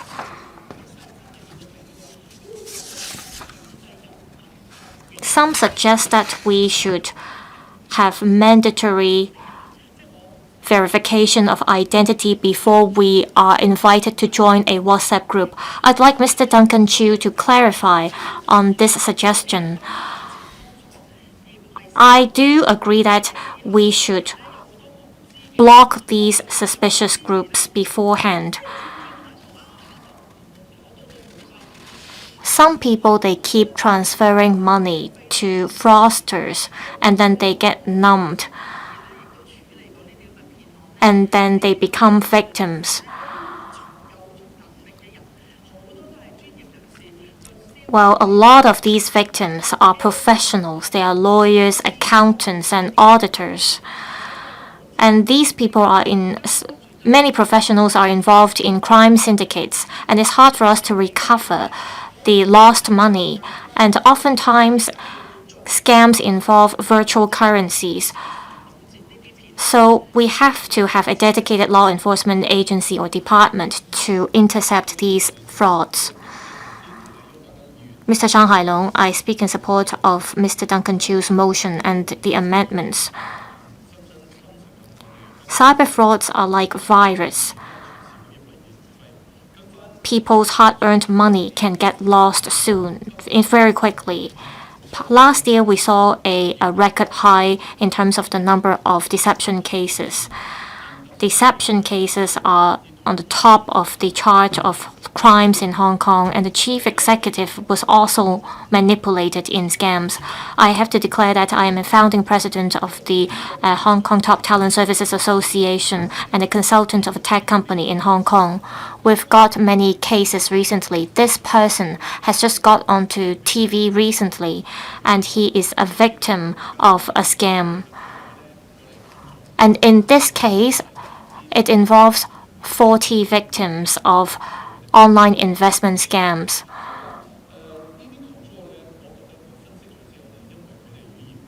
These people sought help from me. Because of language barrier and because they are unfamiliar with the local environment, they fell into prey. And some of them, they have high educational background and they did not report the cases to the police because of their reputation. Now, we see that the SA government has tried its best in its publicity campaign. However, I do think that there is room for improvement. For example, there is a mascot from the police, and this kind of publicity campaigns are mostly in Cantonese for new arrivals as well as ethnic minorities. Because of language barrier, they may not be able to grasp the messages disseminated. I think this kind of materials and publicity campaigns should be translated into different languages so that new arrivals and other people can be protected as well. There are investment scams and scams involving government officials, and I think we have to help people stay alert. We have to disseminate information, and my association will definitely offer help and support to the government. The SAR government attaches a lot of importance to combat cyber frauds. However, we need cross-departmental efforts. Deception cases happen very quickly, and law enforcement agencies have to respond quickly as well. The police should work with telecom operators. Once it gets complaints, it should intercept the relevant short messages or phone numbers or phone calls. And together with the bank, there should be a cooperation mechanism to share data. Scam tactics keep evolving. It involves AI technology as well as virtual currencies. We have to plug the loopholes. In terms of using resources, we have to learn from the mainland and overseas successful examples. In the mainland, there is an anti-deception center. It makes use of AI to build an alert system. It's quite effective. I think we can learn from it, and this can help us detect any scams. Also, there are many outstanding IT talents in Hong Kong. The government or the police can build a team to guard against hackers. And this would help us combat cyber frauds. Also, scams involving virtual assets has become a trend. Many scams involve transfer of virtual currencies, and traditional combating methods are out of date. We should enhance our ability to work with international agencies to combat money laundering. We should also step up regulation on cryptocurrencies, and we should have a identity verification system as well. Just by stepping up the use of technology is not enough. We need to have a comprehensive system with multiple language. We should step up publicity and education to have a defense system on all fronts. This will help protect people's property, and this is also to safeguard our reputation and status as an international financial center. We have to bear in mind that cyber frauds won't disappear by itself. It is only with the effort of the government, the business sector, and the community that we can build a line of defense so that we will not fall prey into scams. I so submit I speak in support of Mr. Duncan Chiu's motion. Mr. Benson Look, President, I thank Mr. Duncan Chiu for his motion on studying the enactment of a cybersecurity law and building a comprehensive system against cyber fraud. I also thank the other members for their amendments. Last year, fraud led to losses of $9.15 billion. For the whole year, there were more than 27,000 fraud cases involving more than $4.9 billion. That number fell from last year's level. The situation remains serious. Now, for e-shopping scams, they make up most of the cases, and then we had phone scams impersonating customer service staff. Mainland students in Hong Kong are particularly vulnerable to scams where scammers pose as mainland officials, and now there's voice cloning in scams. Most local residents have received scam calls at some point, such as false claims of uncollected packages, and there are now scammers who can say your name. The scammer can pose as a telecom company staff. They ask you to pick up a SIM card. If you don't pick it up, you will have thousands of dollars deducted from your account. People panic the moment they hear it.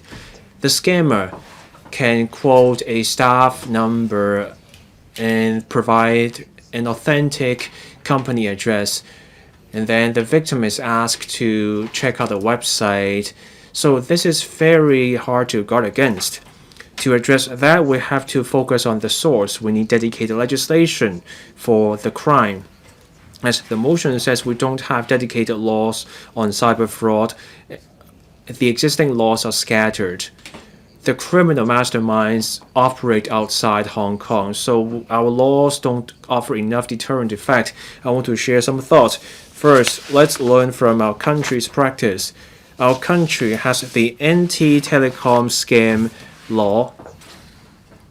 This is our country's first systematic law targeting telecom and online fraud. That law spells out the liability and offers penalties. The law also requires recovering the funds and also handling the funds. The lost money should be returned to the victims according to this law. Now, to fight the scammers trying to transfer and conceal the fraud proceeds, we have to start with people who act as stooges who share their accounts with the scammers so the scammers can transfer their money. Scammers operate out of town. We cannot catch them. That makes law enforcement hard. And we should go hard on criminals. So let's massively bump up the penalties for people acting as stooges. Let's also work with financial institutions. More than that, we should work with other jurisdictions. Let's take more powerful actions in terms of joint operations. That's how we can get at those criminals. We should step up anti-scam promotion and education. The police force has launched publicity everywhere. We see a slowdown in the rise of scams. Still, professionals and tertiary students have fallen prey to scams, and that hurts Hong Kong's international image. We should work with the higher education sector on anti-scam education to raise awareness of scams. Seniors are targeted by scammers in particular. That's because seniors are not tech savvy, seniors have few friends around, and they are manipulated easily by scammers. So, to address that, let's make use of our district councillors and care teams. We should be knocking on doors, we should be visiting every household so that we can get across the message about guarding against scammers. Dr. So Chan-wing.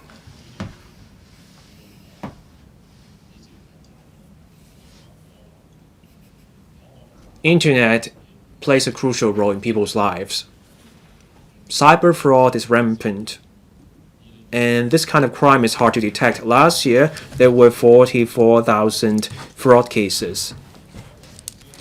61% of such crimes were online scams. Now, for phishing scam cases and deepfake cases, all kinds of tactics were featured. Our existing laws and enforcement mechanisms cannot keep up with the evolving criminal tactics. people's money is transferred away by scammers in an instant.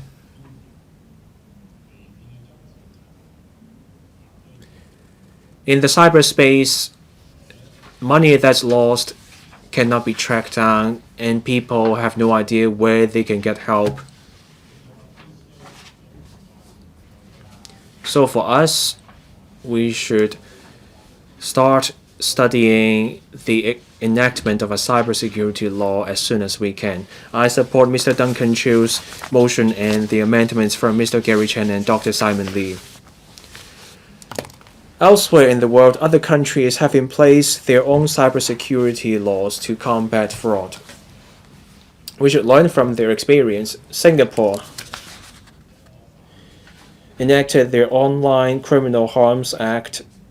They take swift action to disrupt scams.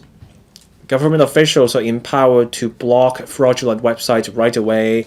They can take down malicious apps. They also have an anti-scam center that works with the police, and they can freeze fraudulent accounts quickly. Cross-boundary crime is hard to track down. That's why focusing on the source works better. The UK has passed the Online Safety Act. That act imposes duty on tech firms regarding online ads. Tech firms will be slapped with huge fines if they fail to meet the requirements, and that forces the tech firms to commit resources to anti-fraud efforts. We can learn from those practices. The government should move faster in enacting a cybersecurity law so that we keep up with the times and we come up with a comprehensive legal framework. In terms of implementation, the police force can take the lead in setting up a cross-departmental anti-fraud agency. The police should get more powers so that they can freeze suspicious payments right away, and we should require platforms to take down fraudulent content. AI-based fraud and deepfake should be criminalized. We can also consider requiring businesses to take part in anti-crime efforts. Say, we can do a transaction monitoring system. We block fraudulent phone numbers right away. We filter out the fraudulent ads. That's how we can make businesses commit resources to the anti-scam effort. Let's also explore an anti-scam accreditation system featuring labels. So websites can put up a label showing they are the real website. There may be concerns that such legislation may stifle the flow of information.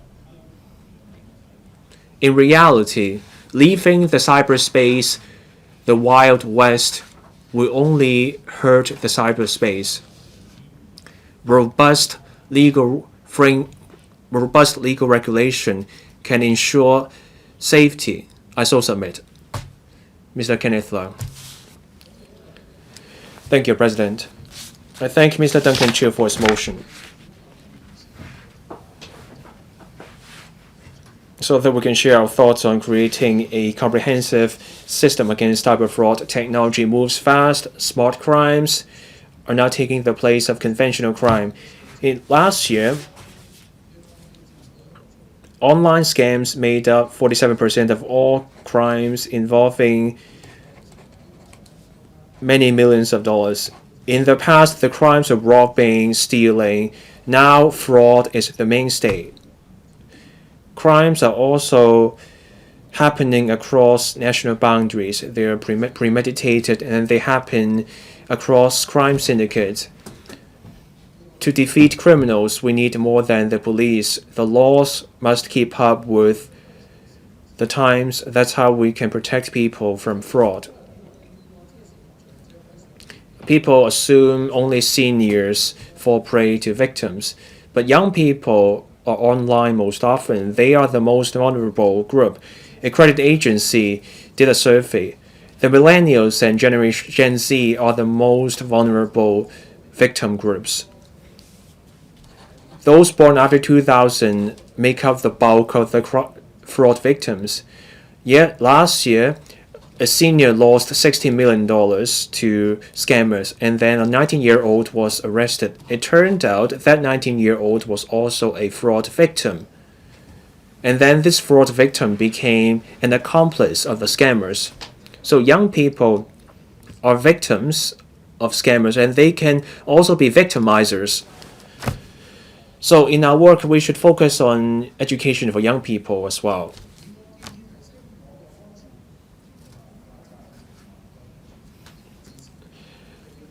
The motion proposes legislation and collaboration. I support that. Our cybersecurity regulations need to keep up with the times so that we can guard against and crack down on cyber fraud. And this is a major strategy in fighting fraud across the world. In 2022, our country enacted the Anti-Telecom and Online Fraud Law of the PLC. And there's real name registration for phone numbers. Telecom operators and banks have to be gatekeepers. The EU and Taiwan also have their respective regulations on the use of technology and intermediaries. Those platforms have to be gatekeepers in identity verification. In January this year, Singapore also enacted their Protection from Scams Act. There, the police are empowered to ask banks to restrict access to bank accounts when someone is suspected to be scammed. So elsewhere in the world, there are dedicated laws for fraud. Hong Kong must keep up with the times. Education also has a role to play. More publicity and more education are needed on information and cybersecurity. We should strengthen people's digital literacy. Classroom learning can play a role. We should teach young people to protect their personal data. And they need data literacy as well. They should be aware of the more ethical and legal rules. Parents and children may become fraud victims.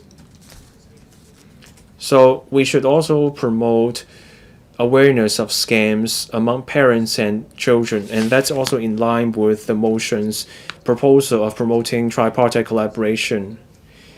Cybersecurity requires a whole of community approach, so we need a comprehensive set of laws as the basis, and then the entire community should work together with enforcement, promotion, and education so that we can combat cyber fraud. I so submit.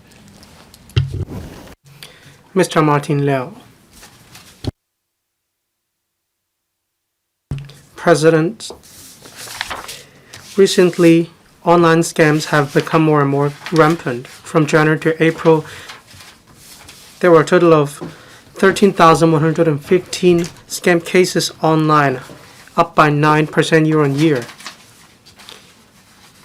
We also noticed an increase in the overall number of scam cases as well as online scam cases. This is a worrying sign. We need to double down on our efforts.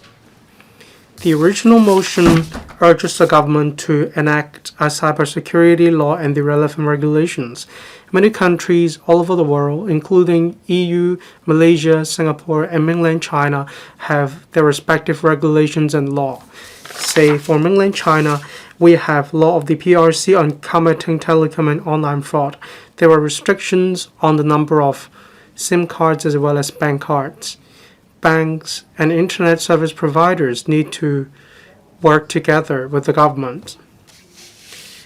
The Digital Markets Act of EU also has similar requirements. In Hong Kong, we have the theft ordinance targeting scam cases. We also have SMS real name registration system. The police or the relevant organizations will request the removal of fake information or fake posts. We need to establish cybersecurity law framework, and this may lead to privacy concerns. The government needs to tread cautiously and study the possibility of having a cybersecurity law. We need to prevent any possible scam cases before they occur. That's why the government needs to promote tripartite collaboration among the government, businesses, and the community.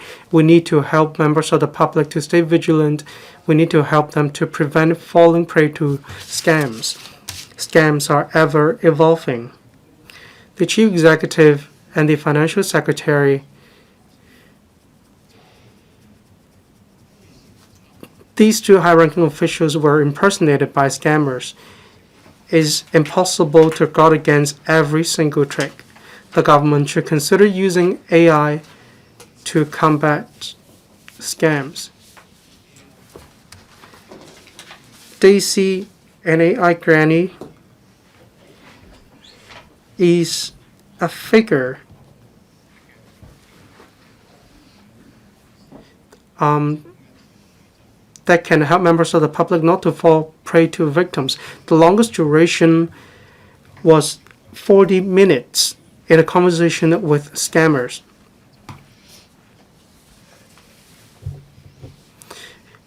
We need to help members of the public to avoid falling victim to scams. Scammeter Plus, developed by the police, helps members of the public to identify phone numbers, email addresses, and so on.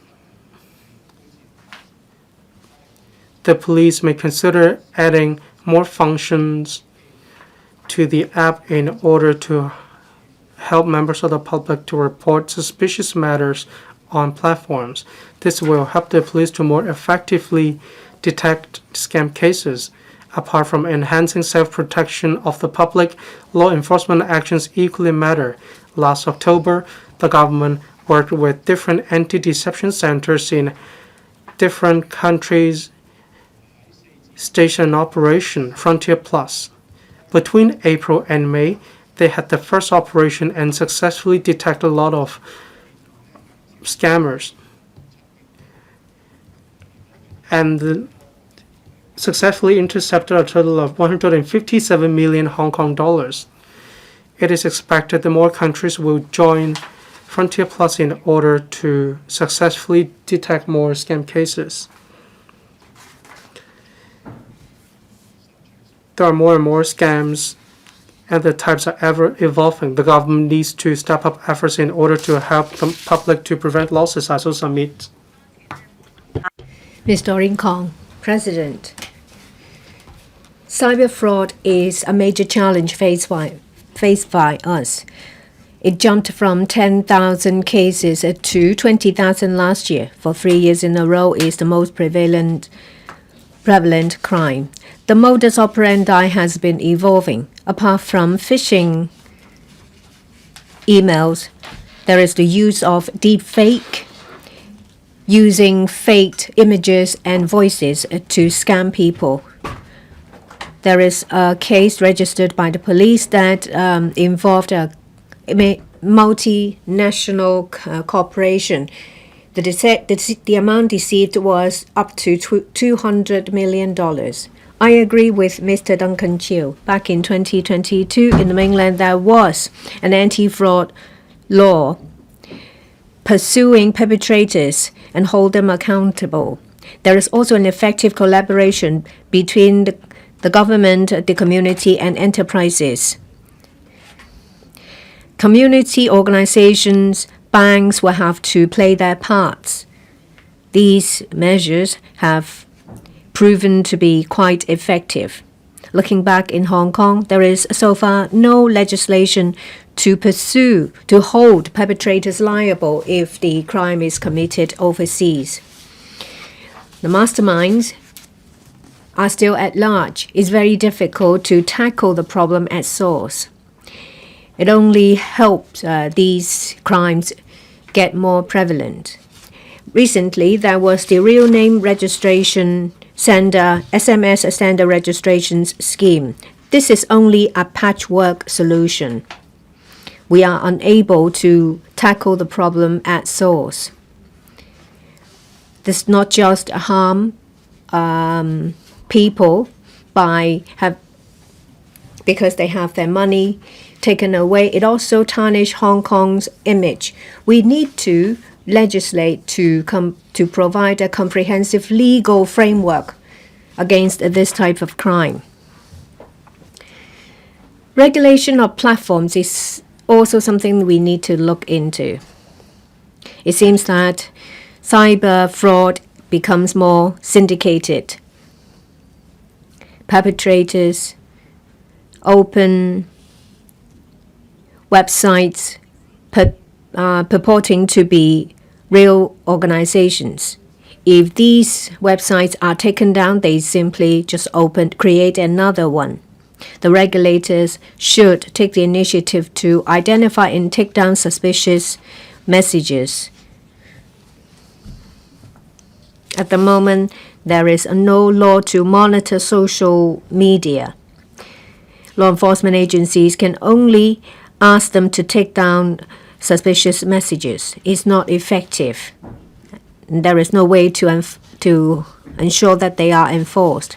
In Singapore, the year before, there was an act passed, Online Criminal Harms Act, giving directions to stop the suspicious messages at source. In recent years, the UK has also asked social media platforms to take over the responsibility of deception cases.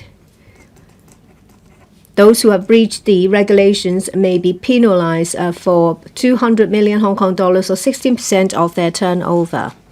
In addition to that, we need to have a comprehensive strategy. In 2023, the UK has put in place an anti-deception strategy.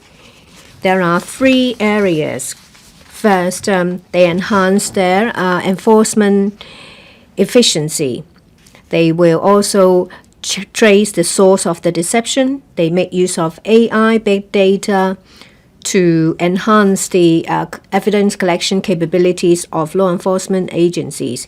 They also make use of social media platforms to disseminate effective messages. We can't just rely on ourselves, that is Hong Kong. We need to look at collaboration with other jurisdictions by building a closely knit network so that perpetrators will be extradited. Funds should be tracked together with banks. Suspicious transactions should be tracked to minimize the loss suffered by victims. We need to have a comprehensive system before we can actually do something about this crime. Mr. Edmund Wong. Well, a dollar deceives is too much. There are a lot of people who have fallen victims to deception. The impression is that there are a lot of fraudsters in Hong Kong. It tarnishes our image. According to data from the police, they've received about 40,000 reports of cases involving an amount of $9.2 billion. There are about 27,000 online fraud cases involving an amount of about $5 billion. We can tell that this is the mainstream crime. Mr. Duncan Chiu moves this motion asking for studying of enactment of a cybersecurity law. I think this motion deserves our support. When it comes to combating the crime, we have upstream, midstream, and lowstream parties working together. We want to enhance public awareness. We want our law enforcement agencies to enforce the law efficiently. We want the funds to be stopped and tracked. A lot of efforts have been put into it. We have the Scammeter Plus. We have the SMS sender registration scheme. We also have the suspicious account alert mechanism. Members of the public get in touch with the virtual world through social media platform. In this regard, it seems that the enforcement action is quite lackluster. Out of 27,000 deception cases, majority of the victims fall prey to activities online. It covers online shopping, and many other different MOs. There are also impersonation of celebrities as well as government officials. We find these messages everywhere on social media. Social media platforms should play a bigger role. They need to vet advertisers. They need to take the initiative to report suspicious activities and posts. They need to provide information to law enforcement agencies, say, for example, the IP address and relevant information to assist law enforcement agencies to combat the crime.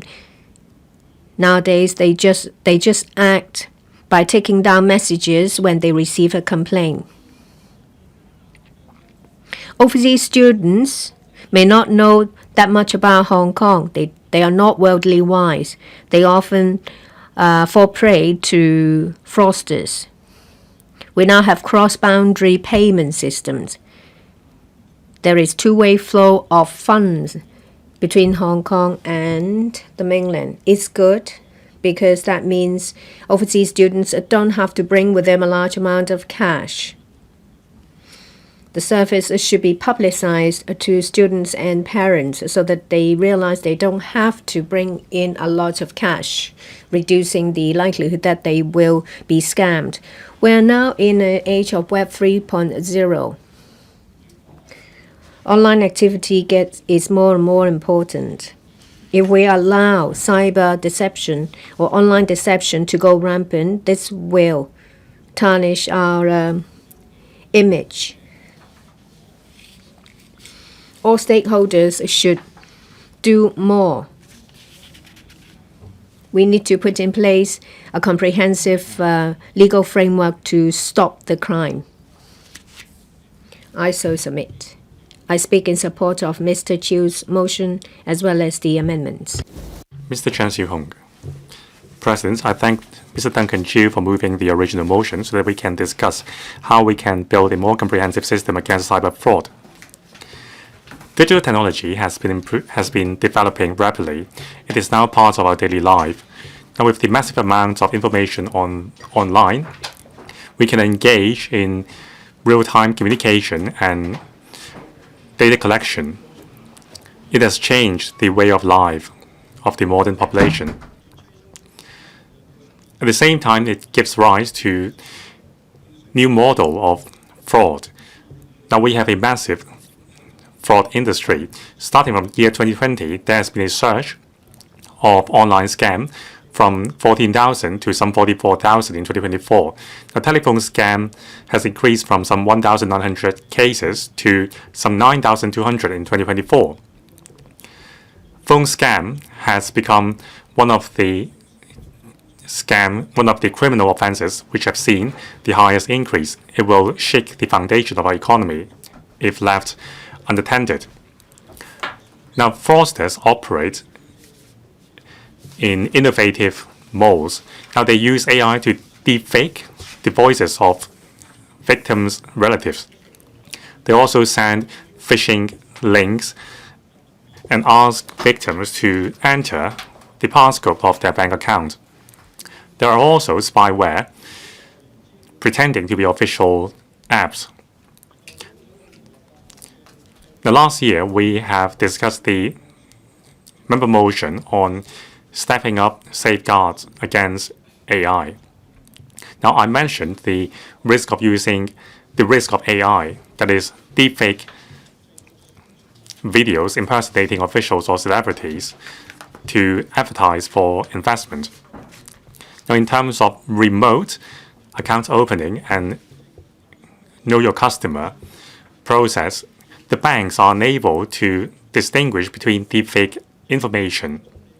Now, in Hubei, in the country, there was a case detected. The fraudster used deepfake images to fool the facial recognition system. Now, it shows that everyone is a potential victim. Now, with the highly syndicated operation model, servers involving in the crime are set up overseas. it poses difficulties to investigation and detection. It is an imminent task for us to detect these crimes. Now, in January this year, the Singaporean government has passed the anti-scam bill. It empowers the police to, when every means fail, issue a stop communication direction to banks to protect the account holders. The results have been significant. In 2022, the country's government has passed the anti-scam bill. 4 ministries have issued the guideline on punishment on scammers. A tiered punishment and penal system has been set up to punish scammers. Now, the Hong Kong SAR government must establish a comprehensive anti-scam network by collaborating with society and stakeholders. We must form a comprehensive safety net. Now, elderly people as well as new immigrants are inexperienced. Now, with words of care, scammers manipulate the emotion of elderly people. New immigrants are unguarded against the scam messages they receive. So we need to target these vulnerable groups and make use of every avenues, including public announcements to enhance their awareness. District care teams should be the gatekeeper as well. The government should take lead and form a group comprising IT experts to educate the public to be aware against scams. I also submit to support the motion and the amendments. Dr. Sari Lee.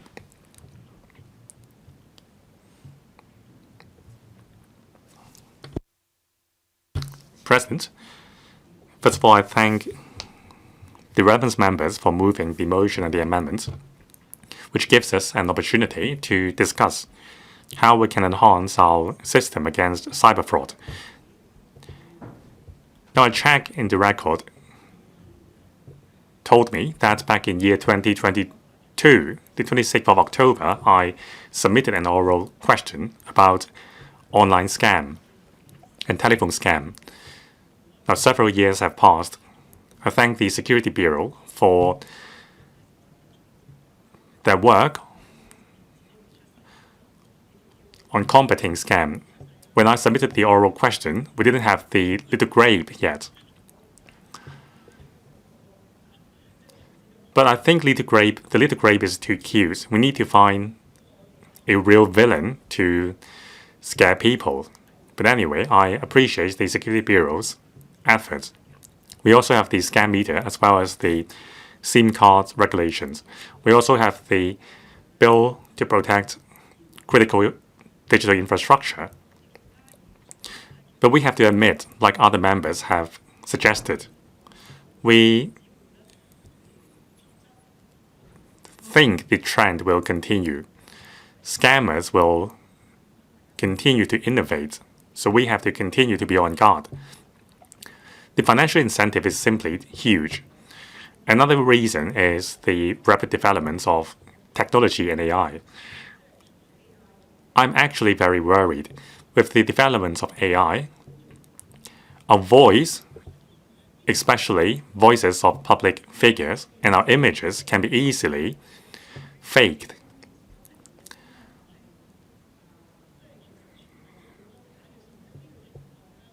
So your relatives may receive a phone call with your voice telling them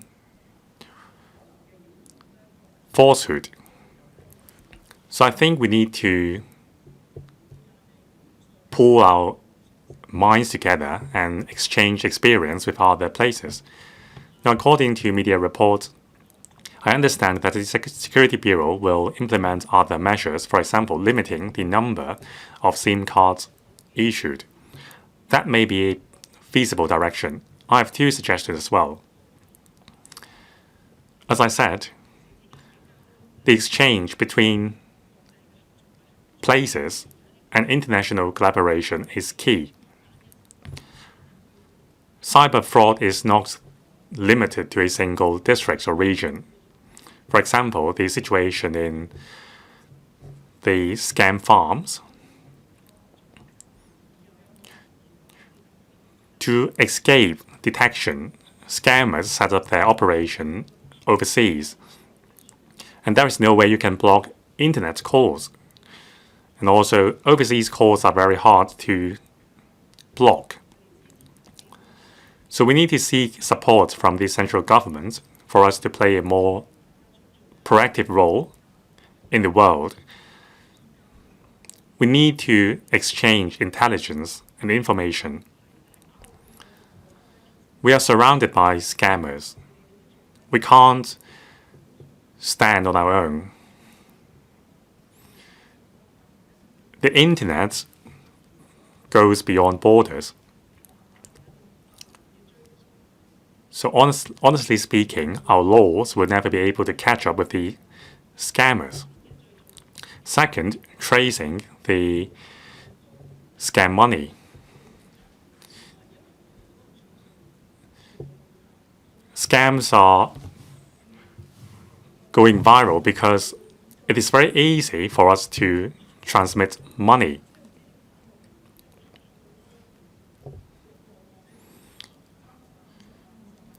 Media reports tell us the victims are usually scammed millions of dollars, and it seems so easy for them to wire their money to the scammers, and then there's no way to track the money. Now, in the days gone, it takes 3 days to cash a check. So we have to discuss this with the banks. We don't want to hurt the banking business. The convenience of e-commerce is beneficial to our banking system and economy, but this is a double-edged sword. We need to strike a balance. Mr. Paul J. President, having listened to members' wisdoms and views,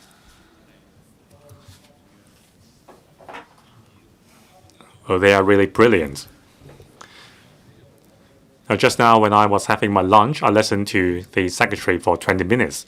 Well, it seems that the government has really done a lot. However, the criminals are always smarter and faster. We are always playing catch-up. New technologies, new MOs, we need to catch up with them.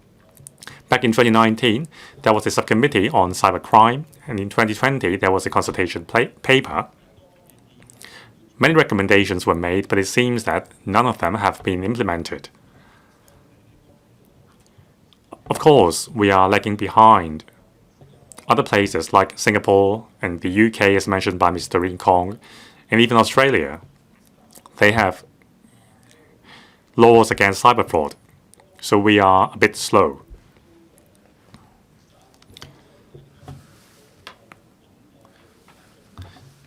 But I do support the government's cautious stance. A few members mentioned about hacking.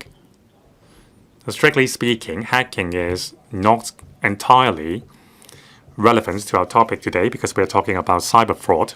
But back in 2023-4, in September, there were 6 consecutive major hacking incidences.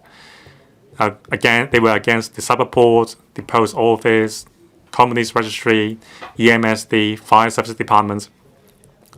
A lot of government departments were targeted.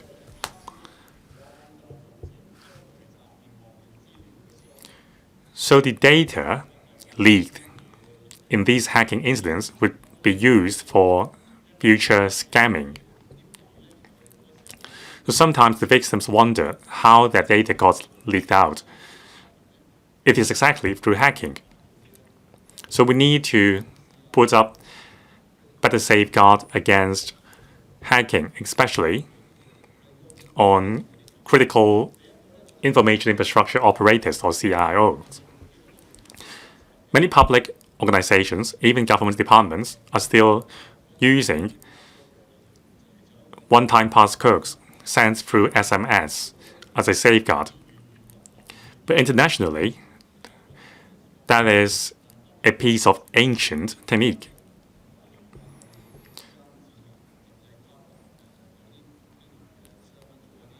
Now, some international multinational corporations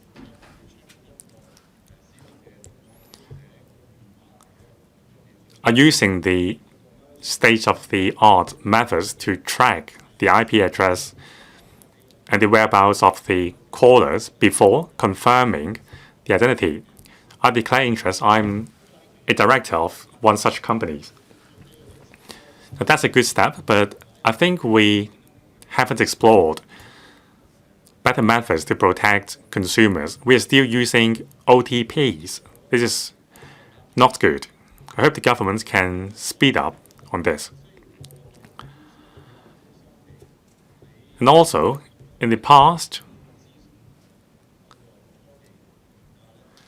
we gave a lot of freedom to the IT sector to be creative. We gave them a free rein to drive developments in the IT sector. Now, back in 2009,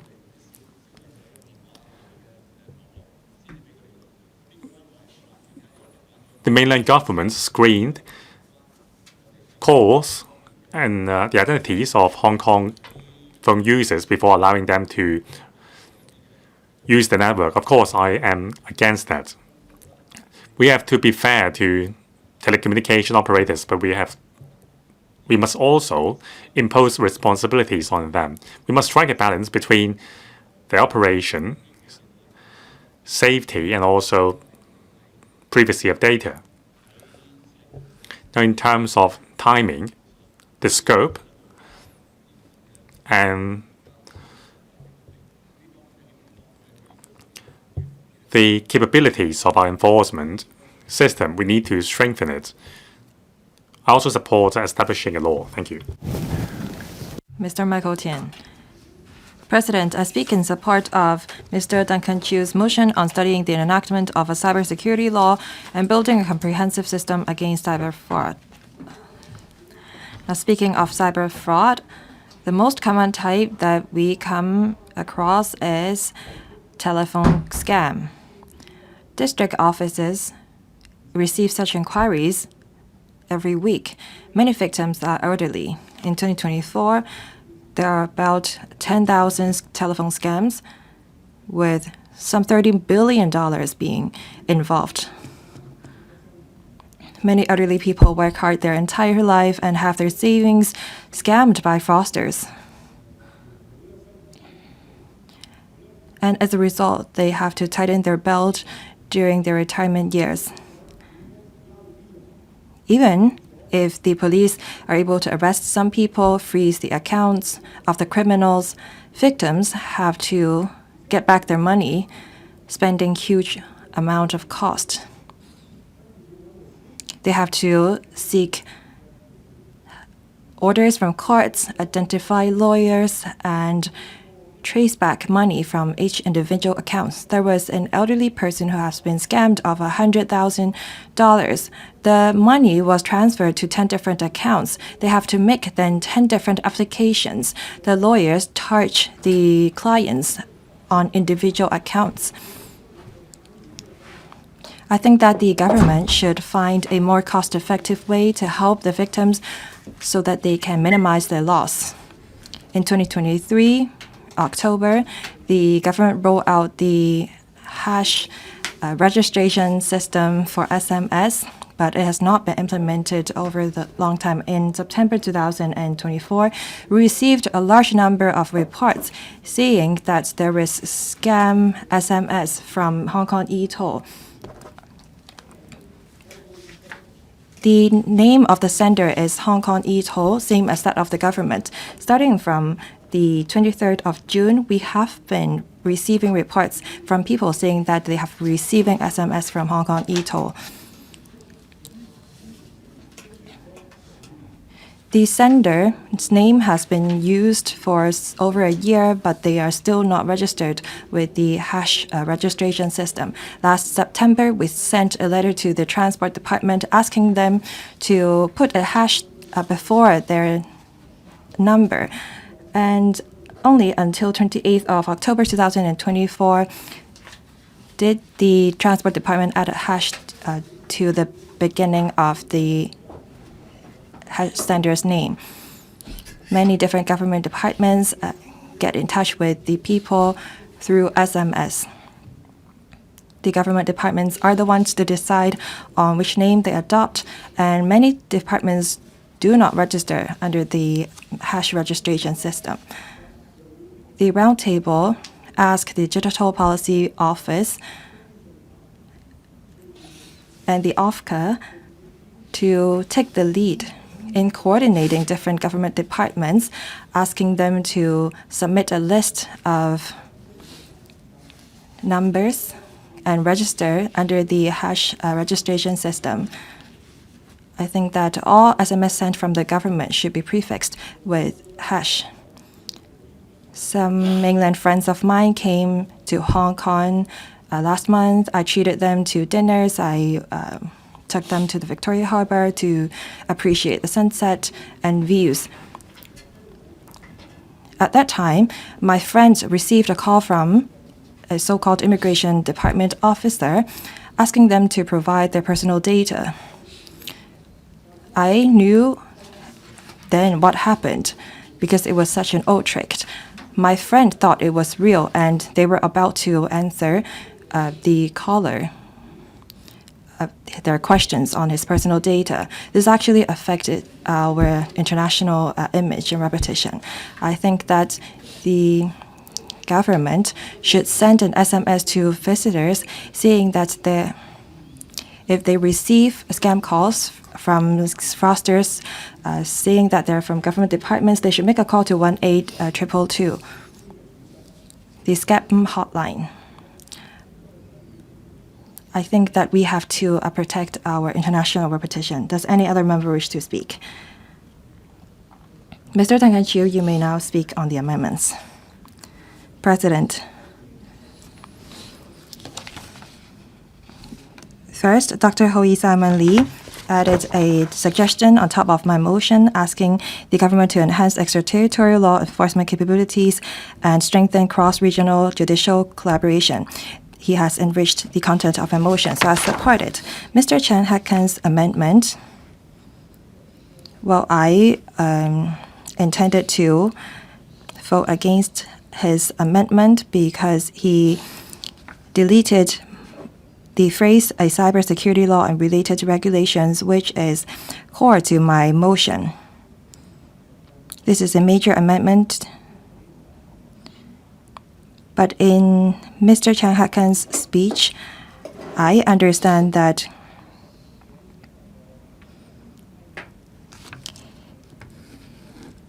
his amendment is in line with my motion.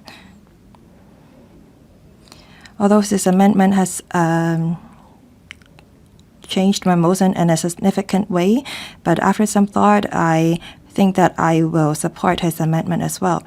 The reason why I propose an enactment of a cybersecurity law is because our country, in terms of protecting people's property, they have formulated a comprehensive set of laws on Scam Act. In 2021, they rolled out the personal data protection law, the cybersecurity law, so on and so forth. The secretary said that they have been continuing to guard against cyber fraud. I know that the government has formulated a series of bills and legislations on the protection of people against cyber fraud. We have the protection of critical infrastructure, computer systems bill.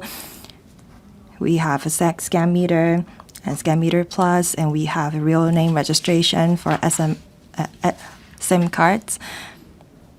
These are the solutions to the problems that I raised in my motion.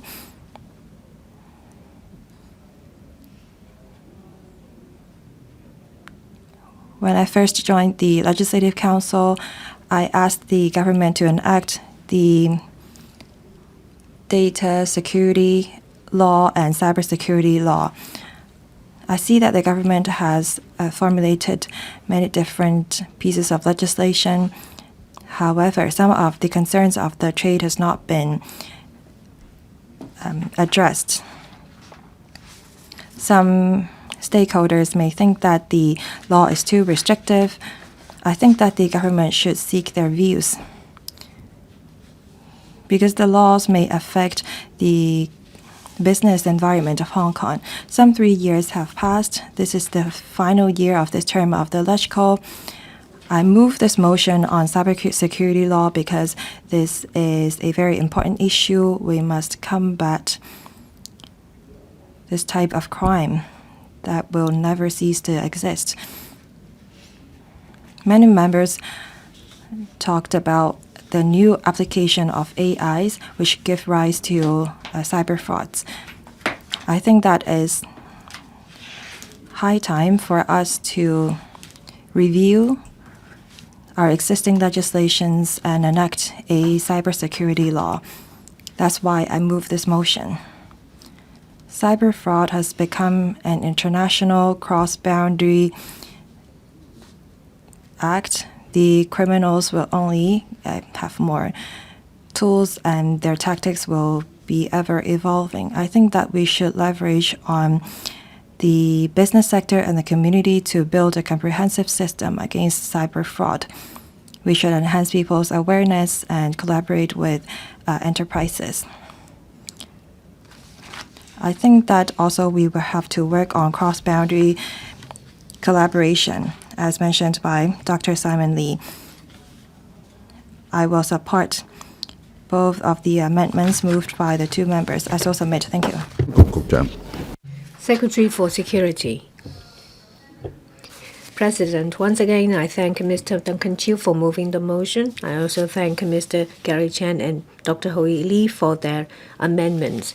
This is the motion on studying the enactment of a cybersecurity law and building a comprehensive system against such fraud. Members have given a lot of constructive views. First, I'd like to respond to Mr. Paul Tse's comments. In combating cyber fraud, it seems that, the devil is always a step ahead. We can't eliminate all cyber fraud, but I believe that justice will prevail. As long as the community, the business, as well as the government work together, we will be able to do well. This topic covers a wide range. We have to handle it from different perspectives. We will monitor the latest trend. We will await the findings of the LRC's recommendations. We'll work together with the business sector and the community. We'll continue to enhance cross-boundary and cross-sectoral platform. We'll also work with the communications and financial sector. We want to stop perpetrators. We will send alert to enhance vigilance. The government adopts multi-pronged approach to mount extensive publicity. We work with different parties to send out the message. In addition to the general public, we target individual groups, say the elderly, overseas students, to disseminate the anti-deception message. I'll now elaborate on individual areas. First, we use a basket of legislations to handle in a targeted way different cases. That includes cyber deception. This is different from an omnibus legislation, but I think that there is more flexibility and is more suitable. From time to time, we review the legislation to see how we can improve them. The Law Reform Commission, LRC, is conducting a study on the relevant law. The CEDB is working on issues related to real name registration SIM cards. Members talked about enhancing the real name registration regime. We've been working with telecommunication companies. We take into account our experience and ask service providers to enhance their platforms. Mr. Chiu talked about the effectiveness of the real name registration regime. Starting from October, service providers will require the use of IM Smart for the registration. Service providers will have to manually verify the real name registration record. This is to ensure that the registration system works effectively to prevent fraudulent use. OFCA will require communication companies to double-check suspicious registrations. As at May this year, there are about 4.84 million SIM cards that have been cancelled because they failed to meet the requirements. Say, for example, using ID card information that doesn't align with the verified information. There are about 3.64 million SIM cards that have been cancelled.